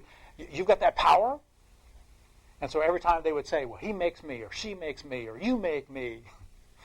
So really, I've got the power to make you have that response, huh? You're my puppet. Yeah. I control you. And so I just tease them into owning their own power. And I would even, they even took me up on the challenge when I said, you can't make me feel anything. I said, without touching me, try to make me feel something. They had fun with it. They said, well, we're not allowed to cuss in here. I said, okay, for the next 5 minutes you can cuss, say anything you want to. So they would, they actually thought that they gave me a good cussing out. And I would go, no, feel okay. Nope. And trying to drive home the point that it's your mind, it's your emotions, it's your thought, it's how you interpret it that creates the feelings, not the stimulus itself, and moving beyond stimulus response patterns. Somewhere along the line, I picked up the response and said, how do I do that? I stick my finger up your nostril, shove the septum aside, and push the amygdala. People start thinking about, wait a minute. Yeah. Maybe you don't make me. So the ability to own our powers is going to be crucial when we play health and fitness games and energy games and vitality games that I take really response power for what I say yes to and what I say no to. Because it's going to boil down to, on a day-to-day basis, saying no to certain things, saying yes to certain things. But if it's just willpower, if it's a fight to get myself to do what I should do, what I must do, what I have to do, and it's not from some higher frames, then those powers are going to, it's going to be a rough way to go, a hard way to do that. But we need to grab a hold of those powers and develop those powers of saying yes and no and mine. So the game I want to play first of all is is page 31. We'll skip the first 2 and we'll start here. We'll come back to the other 2. And those of you who've run this pattern, just use it to refresh the power and the pattern. It's running your own brain game. It's the brain game. And running your own brain. It's my brain, I can run it if I want to. So there's 4 powers, 4 fundamental powers described there on page 31. 2 powers lie deep inside of us, the powers of mind, the powers of emotion. I can't see those functions in you. I can't see you thinking. I can't see you feeling. As thinking and feeling becomes more intense, it will start to come out, and I'll see it in behavior, or I'll hear it in language. So how you speak and behave will be the manifestations of your thinking and your feeling. So we have thinking, feeling, and speaking, acting as 4 basic powers. 4 ways that we affect the world. When you think about the people who affected our world by the thoughts they've created from an Einstein or Edison or anybody who's thought up new things and then said those words or created something that manifested their thoughts and how the thoughts, their response to something, created something new or created a new process. Or somebody who felt something very deeply and out of that feeling did something. So we respond to the world with thinking and feeling and speaking and behaving. So that gives us these 4 basic powers. And what we want to do in terms of how to play this game is to access these powers, refresh them, identify them, become fully conscious and aware of them with our awareness, and then to own them. So step number 2 there is to access the state of mind, and to bring that to bear so that we start to create this dynamic of ownership of these abilities, to where we really own them. And then when we own them, then we're at choice point. It gives us more power to choose. So let me put someone through this pattern, play this game of ownership of your own brain, and then we'll just pair off and put each person through this very quickly. And those of you who have gone through it before, you can be the coach first and the other person can go. And we'll just get through this game very quickly. I think it should go very quickly because it's a very simple game. It's just ownership of power. So let me demonstrate it. And watch what I do. You can follow that outline there about how to play the game. And once we do that, then we'll pair off. So who can I play with? Who can I play with first? Okay, say some words. And if it helps you to close your eyes, do that. If it helps just to defocus or just whatever feels most comfortable, I'd like you to go in and just be aware of your thoughts. Okay. And just notice the fact that you think. You have the power of thinking. Okay. And we've been talking for a couple hours this morning, but I can provide you the words, the ideas, but what you do with them is really your choice and your power to think, to evaluate them, to represent them, the powers of thought, the powers to problem solve, the powers to brainstorm, the powers to create. Those are your powers of thought. And so as you notice your powers of thought, just how you represent that and the fact that you're a thinker, as you think, you feel. And you may have had some feelings this morning so far, just feelings about this or that, and you feel, you care, you value. And your body registers those feelings as somatic sensations. And it can do it throughout your whole body, because another one of your powers is your powers to feel, your powers of emotion. As you think and feel, then you can say. You've got linguistic powers. You've got verbal powers. You can ask questions. You can make statements. You can explore new areas. You can present ideas and concepts. You can make poetry. You can make prose. You have all kinds of powers of words, powers that can heal, powers that can hurt, or words that can heal, words that can hurt. So you're a speaker. You have these linguistic powers. You can act. You have behaviors. One of the behaviors you just did is to stand up and to come up here. So you can take action. Mm-hmm. And so one of your powers is the power to do something, to take action, to gesture, to move, to stand, to sit, to move through the world in that way. So with these 4 powers, as you notice them, just recognize that these are your powers and however you represent them.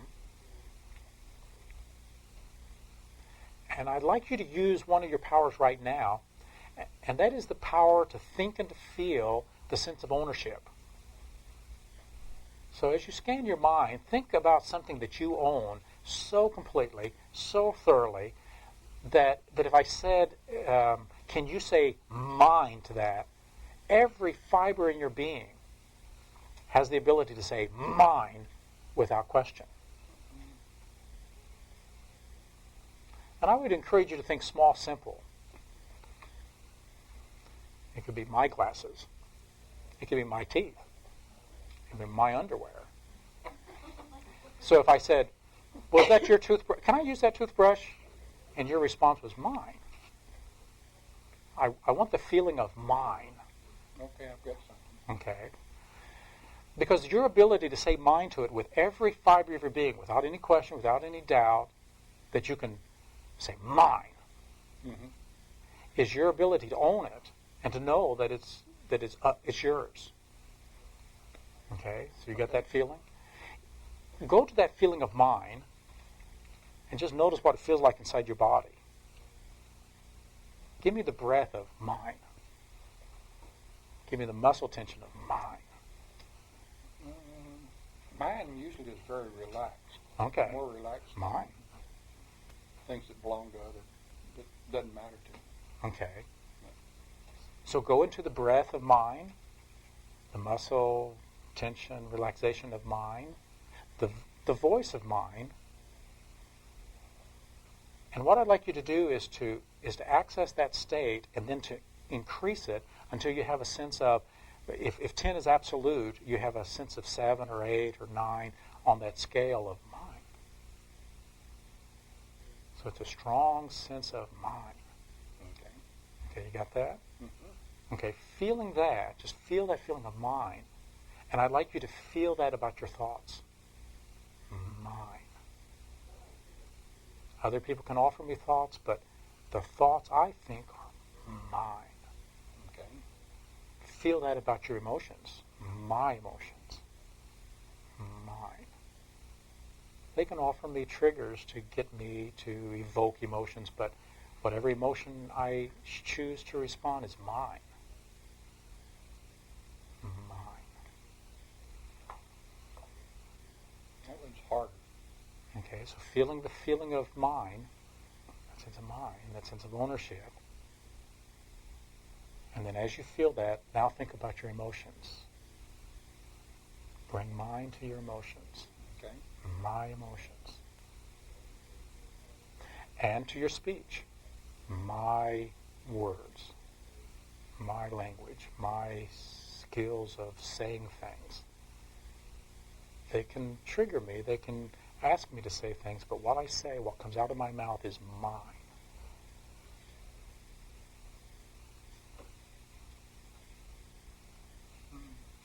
Okay. Not as strong as Okay, so let's amplify that sense of mine. And as you can tell, how I do it myself, as I think about mine, I kind of use my gestures to, bring it into me, because that helps me to amplify the sense of mine.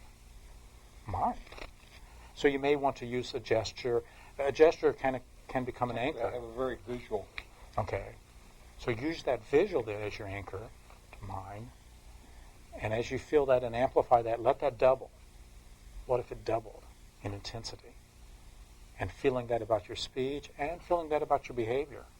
That what behaviors, what actions, what gestures come out of me is mine.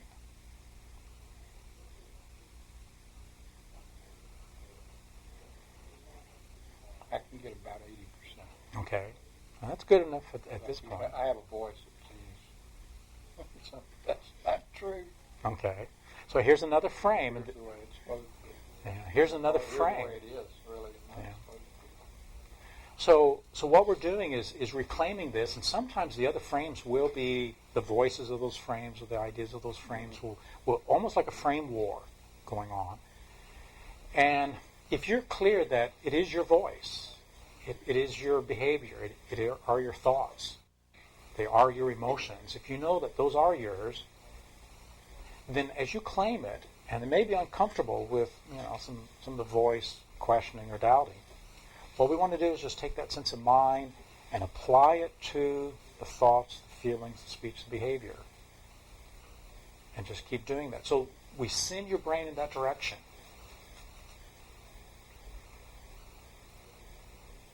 Okay. So mine. Do you like that? Sense of my thoughts, my emotions, my speech, my behavior. There's a certain calmness to it. I don't feel real pleasure from it, but it's just calming. Okay. More like, Would it be a useful frame of mind to move through the world knowing that these are my powers, my responses? yes. Okay. Okay. So just imagine moving throughout the rest of this day and tomorrow and next week with that sense of, these are my powers. I respond to the world with my mind, with my heart. I respond to the world in what I say. I respond to the world in what I do. These are my responses. Would that be a frame of mind that you'd like to be in? Yes. Okay. Maybe you would like to be more in the sense of walking through like everybody makes me think these things. Everybody makes me have these feelings. They make me say these words. I didn't say these words. These are not my words.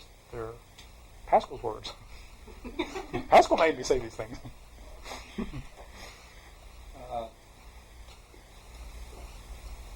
One of the things that makes me hesitate, I'll tell you what it is. Okay. I have a very strong auditory sense. When I listen to people, Mm-hmm. I tune into their tonality and not just the words they're saying. And some of that is not mine. Uh-huh. It feels like it's coming from others. And if I don't keep that sensitivity, Okay. if I mind all the time, it's always my thoughts. I'm not opening up to other Okay. people's thoughts. Okay. And even though I don't feel that I own what they're saying, I feel like I need to be open enough to. Okay. So the distinction is open without ownership. What they say is theirs, and yet openness without taking when that I ownership. say when mine is mine, it's mine. But if I'm working with someone else, I can also say, okay, yes, I'll let that flow through me. So to speak. Okay. Okay. And I'll change my glasses, put on rose colored or put on darker colored, so I understand what you're saying, and I can suffer through it a little bit with you and work with you. Okay. So let's make this So adjustment. within those parameters, Okay. mine is okay. Okay. Good. So even when you're listening, I mean, that's your thoughts and your heart to say, I'm going to open up and listen to what you're saying, knowing that it's from you and it's yours, and I care about what you say and listening to it. I don't have to own it. I can make that decision. So even that is my. That part of it I can have mine. Okay, mine. That I will tune into that person. Okay, and this is one of your behaviors to tune in. It comes from your thinking. It comes from your heart.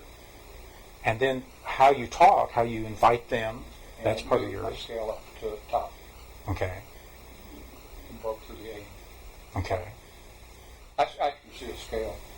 okay, okay. So here's this sense of ownership of these powers, because these powers now enables you to choose how you want to respond with your mind and heart and speech and behavior, how you want to respond to whatever is given to you, whatever the world puts on your plate in a certain day, and how to respond, because you have that power to respond. Okay, how's that feel? It's good. Okay, Actually, it was a fast rush. okay, okay. Does that have more pleasure now? More satisfaction. More satisfaction? I guess that's pleasure, but to me it feels Satisfying. Okay. Okay. So what I'd like you to do is just future pace this. Just imagine the rest of today and the next couple days moving through the world with that sense of mine. My responses of mind, heart, speech, and behavior. Now, is there any part of you that would object to that? Or are all the parts of your mind and heart aligned with this awareness? Within the time frames, I have no objection. Okay. One of the things also I like doing with this is having a sense of almost your boundaries, your space, that this is mine. This is my circle of influence, my circle of response to the world, almost like a circle of excellence that we do in NLP. That you fill it up with, this is my energy, my mental energy, my emotional energy, my linguistic and behavioral energy, and this is my energy field. So that even when people offer me things, it hits my energy field. It doesn't come immediately in. It gives me a chance to respond according to how I want to respond, so that as you imagine that energy field moving out. That's easy. Okay. So you want to keep this? Maybe I should take it away. I want to test it before. You want to test it? Maybe I should take it away and not let you test it. Okay. Thank you. Thank you. Thank you very much. So we're building a very simple structure, one that some of you probably have well ingrained already and well installed. It's just that sense that I have my sense of space, and inside my space, I can respond to the world with my thoughts, my emotions, my heart, my speech, and my behavior. And when we operate out of that, it gives us a way of feeling centered, feeling safe, feeling secure, feeling like I get to influence the world according to my values, according to my visions. And that's what we want to do, just establish that sense of centeredness. And then with that, we can start playing. So we're just going to access these 4 powers. Once you've done that, you kind of set that aside for a moment, or you use those powers to access ownership. I like accessing a state through small, simple. So the smaller, the simpler item that you're in response to, the more direct the emotion, the more pure the emotion, the more discreet. So ownership. And so I like picking, toothbrush, glasses, teeth, kidney, underwear. And the way to test it is, let me have that toothbrush. And if the feeling response is, no, it's mine. Every once in a while someone says, okay. Then I say, I don't want it, it's yours. And every once in a while I've met someone who says, well, I'm just a pilgrim passing through this sojourn land. I don't own anything. And so we have to go inside, your kidney, your heart, finding something that's mine. One of the things when you went through the list, I thought, I can replace that. My glasses I can replace, my underwear I can replace. When you got to my teeth, I spent a lot of money.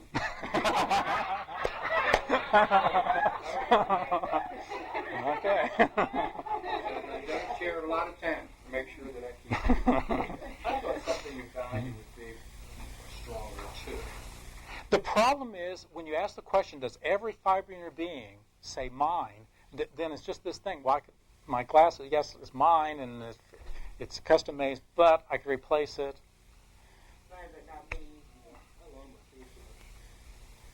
So that's why smaller, simpler tends to be better.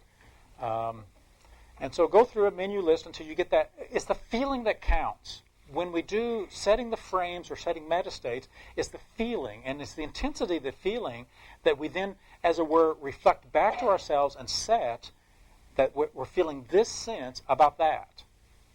And in this case, we're doing sense of ownership about thoughts and emotions, speech and behavior. And so we're accessing a state and we're applying it to something else that's, in this case, very personal. So we'll access the state, apply it, and then just future pace it and just kind of check. And one way we check at the end is to ask, any part of you object to it?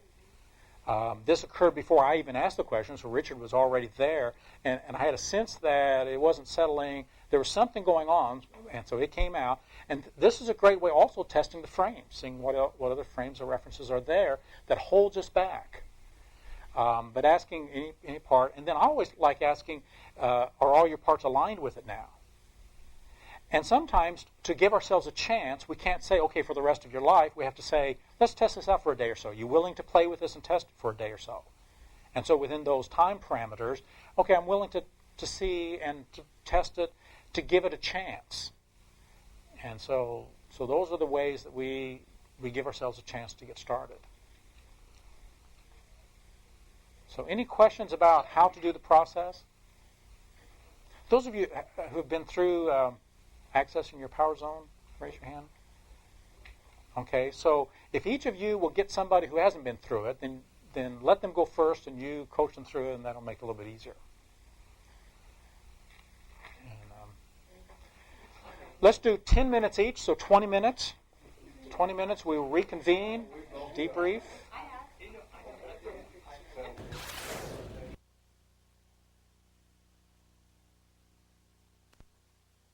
I feel empowered. I feel Responds able. Those are some of the senses I get every time I go through the process of owning my powers. Your experiences?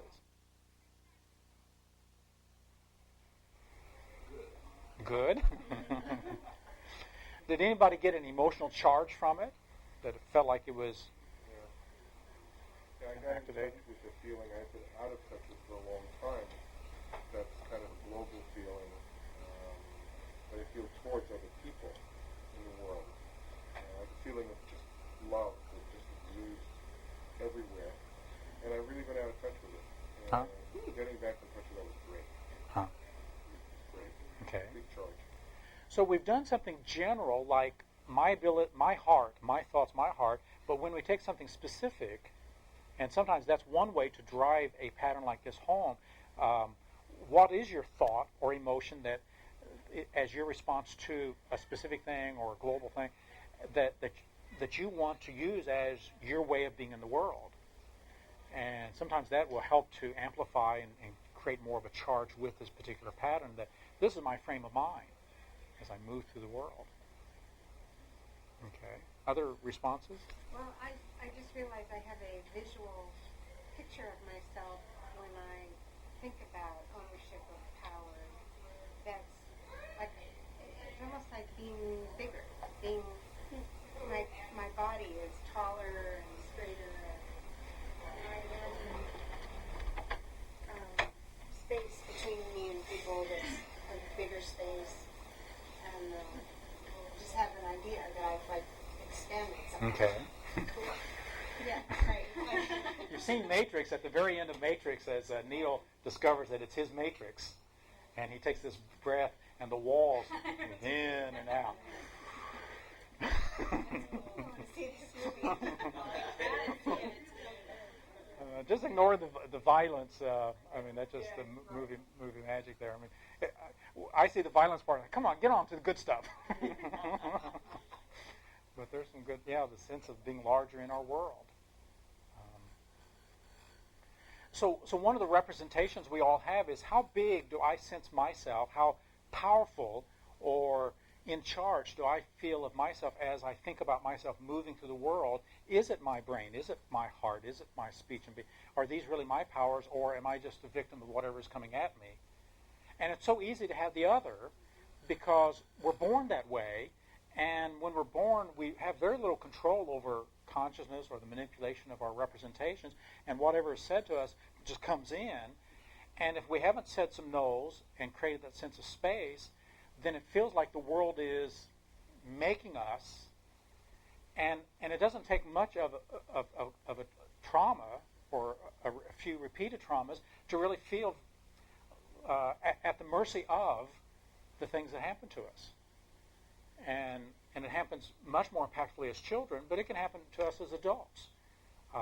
It's one of the things that we have to deal with the events that occurred a month ago, that when something terrible happens to us, not to take that and make that the frame of reference that I'm just helpless.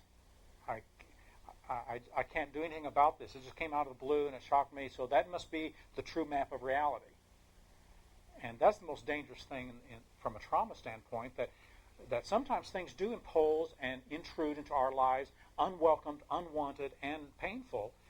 And it's how we frame it that's going to determine whether from then on we walk out and take charge of our lives, or we just walk around now in that hyper-alert, hyper-vigilant state of being fearful.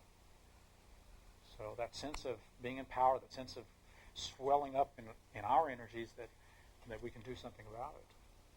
Other experiences that you had with ownership of powers?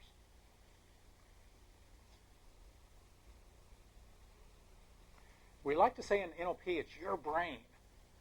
And there's a lot of, for me, there's a lot of semantic meaning and loadedness with that phrase, it's your brain. I find myself doing that when I'm doing one-on-one consulting or coaching with anybody. We'll be talking a little bit, and someone will say this and that, and I say, well, it's your brain, isn't it? And I usually say it kind of like a joke, like, well, it's your brain, isn't it? Or has some alien, taken over, or, put it there and thing. But it's asking that, it's really an intervention asking, are you going to take ownership or not? Are you going to take control of the movie? Are you going to be the director of the cinema now? and get a hold of those controls, those video controls, those audio controls, and are you going to be in charge of the video, and are you going to be in charge of the framing? It's your brain, isn't it? What do you care about? What do you want to do? Where is your heart? And so what we're doing is activating those most basic powers. Once we have those powers activated, now we can utilize those for the yes and the no. So very quickly before lunch, I'd like us to play another game, and it's the affirmation and disaffirmation game. This is just before the pages we were at, page 29 and 30, saying no and saying yes. Once again, it'll be the same type of elicitation. Think of something that every fiber of your being can say no to, without a question, without a doubt. What can you say no? So we want to get a very strong emotional no. The power of this no is the power to disconfirm, disvalidate, refuse. Does anybody not have stubbornness down as a strategy? You can make up your mind and be firm and strong with it. So we're going to use the power of stubbornness. No. And we want to feel that. And once we feel that, we're going to apply it back to ourselves, that we have this power to say, no, I'm a person who can disconfirm something and disvalidate it and deprive it of meaning and significance. We're also going to get the power of yes. So we're going to ask the same question. Think of something that every fiber in your being can say yes to, fully and completely. I would recommend don't think about food. Pick something else, small, simple, that you get that feeling of yes, something delightful, something pleasurable. Tomorrow we'll do a pleasure pattern. We're going to do the pleasure and meta-pleasure pattern as we look at what delights the daylights out of us, what just puts our bodies in the most pleasurable type of states. Because once we know the strategy of pleasuring, then we can get pleasure from lots of things and not just food. And we can get pleasure and delight and just that sense of a stimulation of our sensory pleasure throughout our whole body. So we're going to want to say yes to something and no to something to reclaim these powers. Because once we can do that, then we can say yes and no to different frames and different frame games. And that'll give us the power to start pushing out whatever isn't acceptable and pulling in whatever is. So we want to do that, and I want to do both of these games at the same time. Need somebody to play with. Somebody who maybe hasn't been through yes and no. Dick, let me do you. I'm going to do this one standing up. This is a good one to get full body. The ownership is a more gentle type of pattern, mine. And I really like the sense that yours was a relaxed kind of mind. But this one here is going to be much more intense. Because I want to start with the emotional yes and no, then we'll go to the matter-of-fact yes and no. But we'll start with the emotional one. So what I'd like you to do is to think about something that every fiber of your being can say no to, and there's not a question inside you.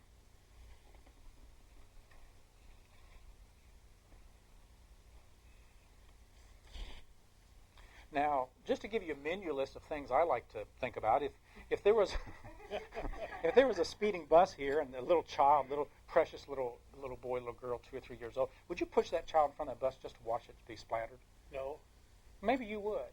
No. Maybe you're the kind of person who would. No. No? You feel that? If I had a bowl of filthy, squirming worms, would you eat it? No. So this may be disgusting no, and the other is this moral no. So just that sense of no, I don't want that. Something that every fiber in your being can say no to without a question.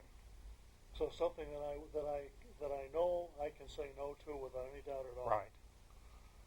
Every fiber in your being can say no to it and be very firm, very strong. And a student whining for an A. You've got that one down. So you can feel that pretty strong. Yeah. So just notice the muscle tension and this thing, everything on the inside when you say no, and also give me the gesture of no. I kind of do that. I've seen people, do all kinds of things to saying no. There'd be more pulling in. Okay. Getting solid. Okay. So give me no. Just go. Think about that. No. I want an A. Can't you give me an A? No way. Okay. So notice the breath of no. Notice the muscle tension. Notice the voice of no too. The strength of no. So go there and feel that, and notice how intense that is. No. I'm going to let you deal with this whiny student over here, and not me. Get out of your visual so you can say no to that student there. No. You can't have an A. But maybe he should. No. Okay. I don't care if it is a half a point. It's a half a point is no. Okay. So if you were to gauge how much you have that sense and the strength of no on a scale of 0 to 10. I'd say it's 10. Okay. So very strong. Mm-hmm. Okay. I'd like you to now shift, and you may have to even shake off the no, because sometimes we get into that place of no and it's so strong you may have to even shake it off a bit, because I'd like you to think the very opposite. Think of something that you can say yes to, that every fiber in your being can say yes to it, and there's not a question about that. And you can go through a list of maybe small pleasures, whether it's enjoying sitting in a hot tub or walking on a beach or seeing a sunset, just anything that you can say yes to, or holding a newborn baby. I can say no to that.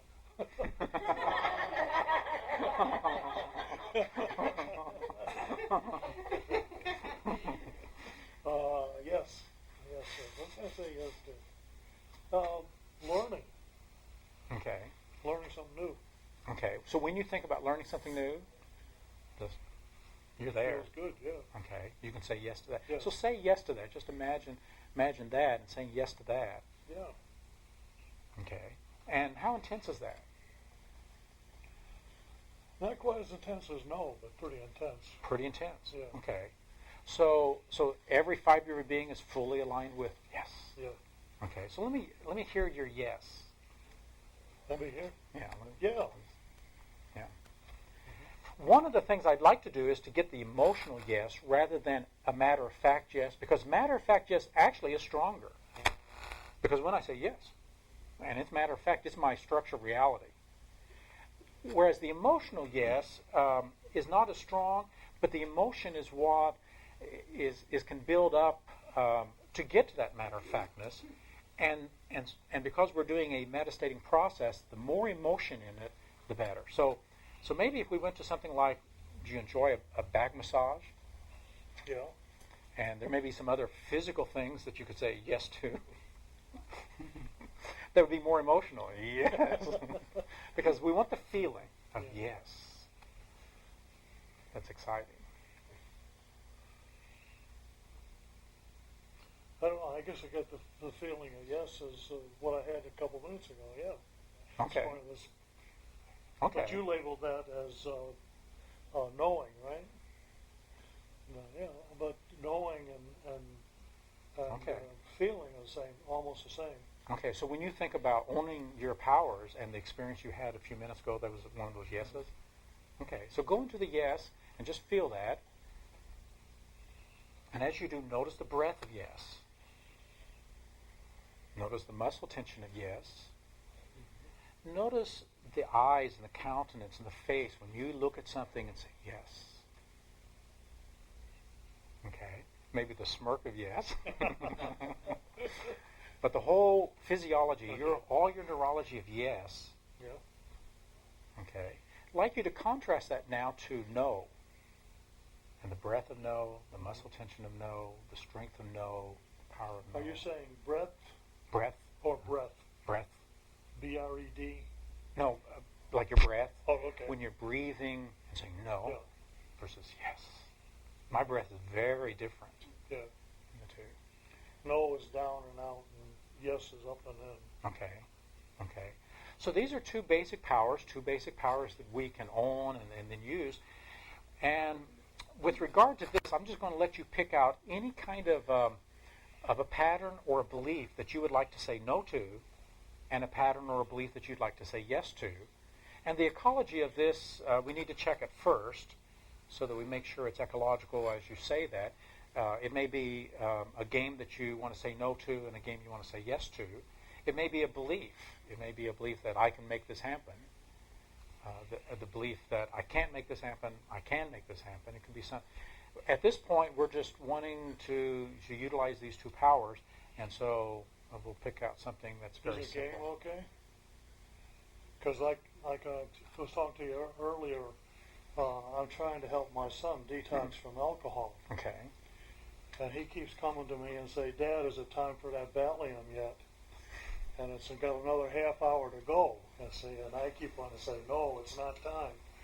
But then I'm conflicted because because a half hour doesn't seem like that much. I know it's important, but he doesn't. And so he's playing on my emotions to get it. And I want to be able to say, no, goddammit, Jeff, you can't have it for another half hour. Let me, if you can change it to where you're saying yes or no to something about your own self rather than another person. Yeah.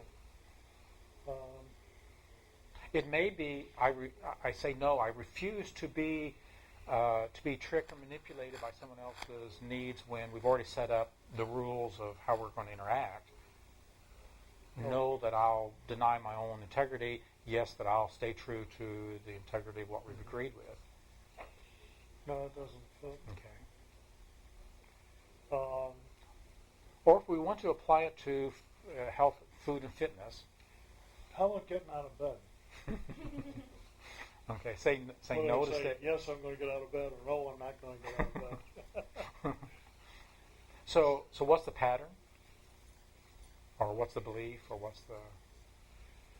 Well, since I've retired, I don't have to be anywhere at any time, so I can sleep anytime I want to. So do you sleep more than you really want to? No, I never have. I've always going to use a little more sleep. Well, like today, getting up to get here on time, which amazed my friend over here. I was laying in bed and I said, well, registered the alarm clock has gone off. Am I going to stay here and sleep or am I going to get up? And so I made the decision to get up and get going. Okay. What we want to do is to apply the yes and the no to some limiting belief. Some limiting belief. Yeah. So if you think about a limiting belief of some sort that affects your health, your fitness, or any other facet, a limiting belief. Okay, well, a limiting belief I have is that my back is weak, and that's why I can't exercise. And when you reality test that, is that? My back is weak. In reality, yeah. Okay. Like just standing here now is starting to hurt. Okay. So. Okay. What do you believe about that? Do you believe you can do something about that? Oh, yeah. Okay, so you do believe that. We're looking for a limiting belief. A belief is a frame, and if a frame does not serve us well, if it does not really support what we're doing, saying no to that frame so that we can say yes to another frame is the structure of where we're going to go with this. So that's why looking for a limiting belief. Now, if you believe I can do something about that back, just because it's weak now and may have been weakened by whatever, I can strengthen that. And saying, we may want to just say yes to that empowering belief, and then saying no to I'm doomed with this. This is inevitable. This is going to control my life. I definitely say no to that. Okay. Well, let's just run through, for the sake of this exercise, think about the limiting belief that I can't do anything about my back, is the way it is, I'm doomed with this, I'm a victim to this. And what I'd like you to do is to feel that no, that no that you give to the whiny person who wants you to raise the grade. And I'd like you to feel that no, and as you feel it, say no to that limiting belief. No. You're stuck with his back. No. You're stuck with that. You have to. This dooms you. No. You have no choice. You're a victim. No. Okay. I'm not stuck with it. Say no to it until it feels like that's just it's not welcome. No. Okay. let's say yes to the more empowering belief, the belief that I can do something about this. I can strengthen my back. I can step by step in an appropriate and ecological way. I can strengthen my back through exercise, through weight management. I can strengthen and say yes to that. Yeah, I'm going to say that. Yes to that. No trouble. Okay, so say yes to that until it feels like Yeah, you I have can- brought it in and made it I yours. can change my back so it doesn't bother me. Okay, you believe that? Yeah, You do. yeah, You really do. yeah. Maybe you shouldn't believe this. No, I should believe it. You should, and you are going to believe it. Maybe I'll take this away from you. I don't think so. Okay. So as you think about this empowering, I can do something about my back. Mhm. Does that seem Feels like your good to frame me, yeah. of reference? Okay. So this is what we're doing. We're just taking these two feelings of yes and no, and we're applying it to a limiting versus an empowering belief. And usually the limiting empowering belief will be opposite sides of each other. I can't do this. I can do that. Don't deserve this. I do deserve it. And so that's what we're doing. And essentially, when we bring the no to a thought, it disconfirms the thought. It disvalidates the thought. And when we bring a yes to another thought, it confirms it and translates a thought into a belief, to where it's a belief. And when you say yes to it over and over, after a while, it just becomes a matter of fact yes. Of course I can do something about it. So the question I have for you is, will you do something about it? Yeah, I'm doing something about it. Yeah. Okay, so you are doing something Yeah. about it. Okay. So you can run this through a belief change that you've already made, like this one here, just kind of refresh no to the old limiting ideas and beliefs and yes to the empowering ones, or we can apply it to something that is a limiting belief that you still believe. So, okay. Okay. Thank you. Thank you. Thank you. Appreciate it. Many of you have heard me say this. This is the difference in neurosemantics and frame games between a thought and a belief. We all know that we can think things without believing them. Otherwise, we couldn't read the newspaper. We couldn't listen to the radio. That everything we heard we had to believe. But we can hear and understand and thoroughly represent lots of things and not believe. Because above that representation and that understanding and that clear representation of the thought, and if this is just the thought, and we can entertain these thoughts without believing them, a belief is when we say yes to a thought, and we say that thought is true, that thought is real, that thought is valid, and we confirm. So as we confirm a thought, it turns it into something new, what we call a belief. That a belief is more than a thought. It is a confirmed thought about a thought. So how do we confirm things? Well, when you confirm, you say yes, you say true, you say real, and these are the words by which we transform a thought into a belief when we say yes to that thought. Now, we all have reasons for saying yes. So even though we do this, there are reasons. Sometimes some authority person says so that's my reason. I say yes to that because so-and-so says so. Or because I read it in a book. If I read it in a book, it has to be real. That's my reason. Or I've heard it 3 times now. In the mouth of 2 or 3 witnesses, it is true. So we have criteria, we have reasons, we have explanations that we use. If I feel it, has to be real, has to be true. So we have, but regardless of why, this is the why, regardless of why you give it credence, the whole process of confirming is a process of saying yes to a thought. Now we can cheat the process because once we know the structure, we can just say yes to a thought we want to believe. Now what will happen if you do this to a thought you don't believe now is that it will activate the higher levels of your mind to go get reasons. But that's how our minds work. We are not a rational creature. We are rationalizing creatures. Amen. I mean, most of us are so skilled at watch a little child rationalize. They'll use the best thinking processes they have to come up to reasons why they get to have the ice cream or to go to the party or do whatever, they rationalize. And that's what our brains do. We rationalize. So above and beyond the validity of the reasons is the process of confirmation. Now I can take charge of my beliefs. Would I want to believe something is the more important question. Would I want to believe I have value and dignity regardless? Would I want to believe I can do this in my mind and body? Would I want to believe that within the next year I will get my health and fitness in the shape that I want it? Would I want to believe that? I know you don't, but if you did, would you want to? Because now you're choosing to choose these higher frames, and once you say yes to it, especially when you feel yes to it and confirm it, your mind will have to do what minds do. You have to go get reasons.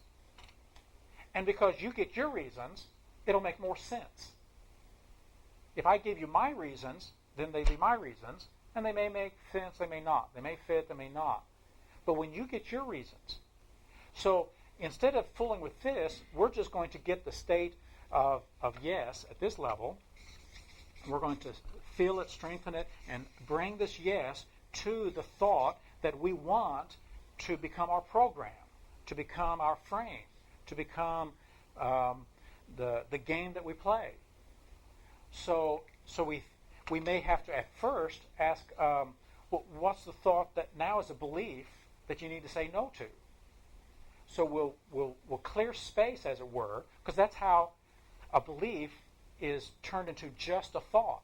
Once upon a time, most of us believed in Santa Claus. Some of us may still believe in Santa Claus. But how did you stop believing? Because once you believed, how did you stop believing? Well, you got a couple questions, reasons, thoughts, ideas, evidence, or maybe someone said something, and you started saying, maybe not.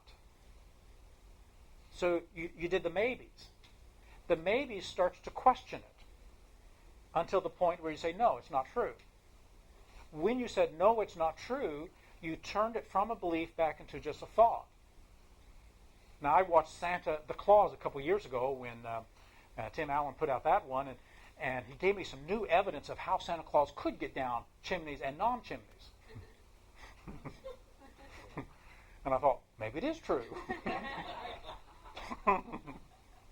I wanted to say yes to it because I had some reasons. So we say yes, we say no, we say yes. And when we say yes and no at this level, it creates doubt. Well, part of me says yes, well, part of me says no. And so we're one frame, another frame, and that's the state of doubt. But eventually we'll say no, and that blows it out. Now we can say yes. So this gives us the ability to change beliefs. And there's beliefs about learning, there's beliefs about yourself, there's beliefs about self-esteem or self-confidence, there's beliefs about exercise, about eating. And so as we pick out in the next few days different beliefs that support or not support us, we can say no to the ones that are not useful and helpful and yes to the ones that are. So very quickly, now we'll have to do this after lunch, I guess. It's already at the bottom of the hour.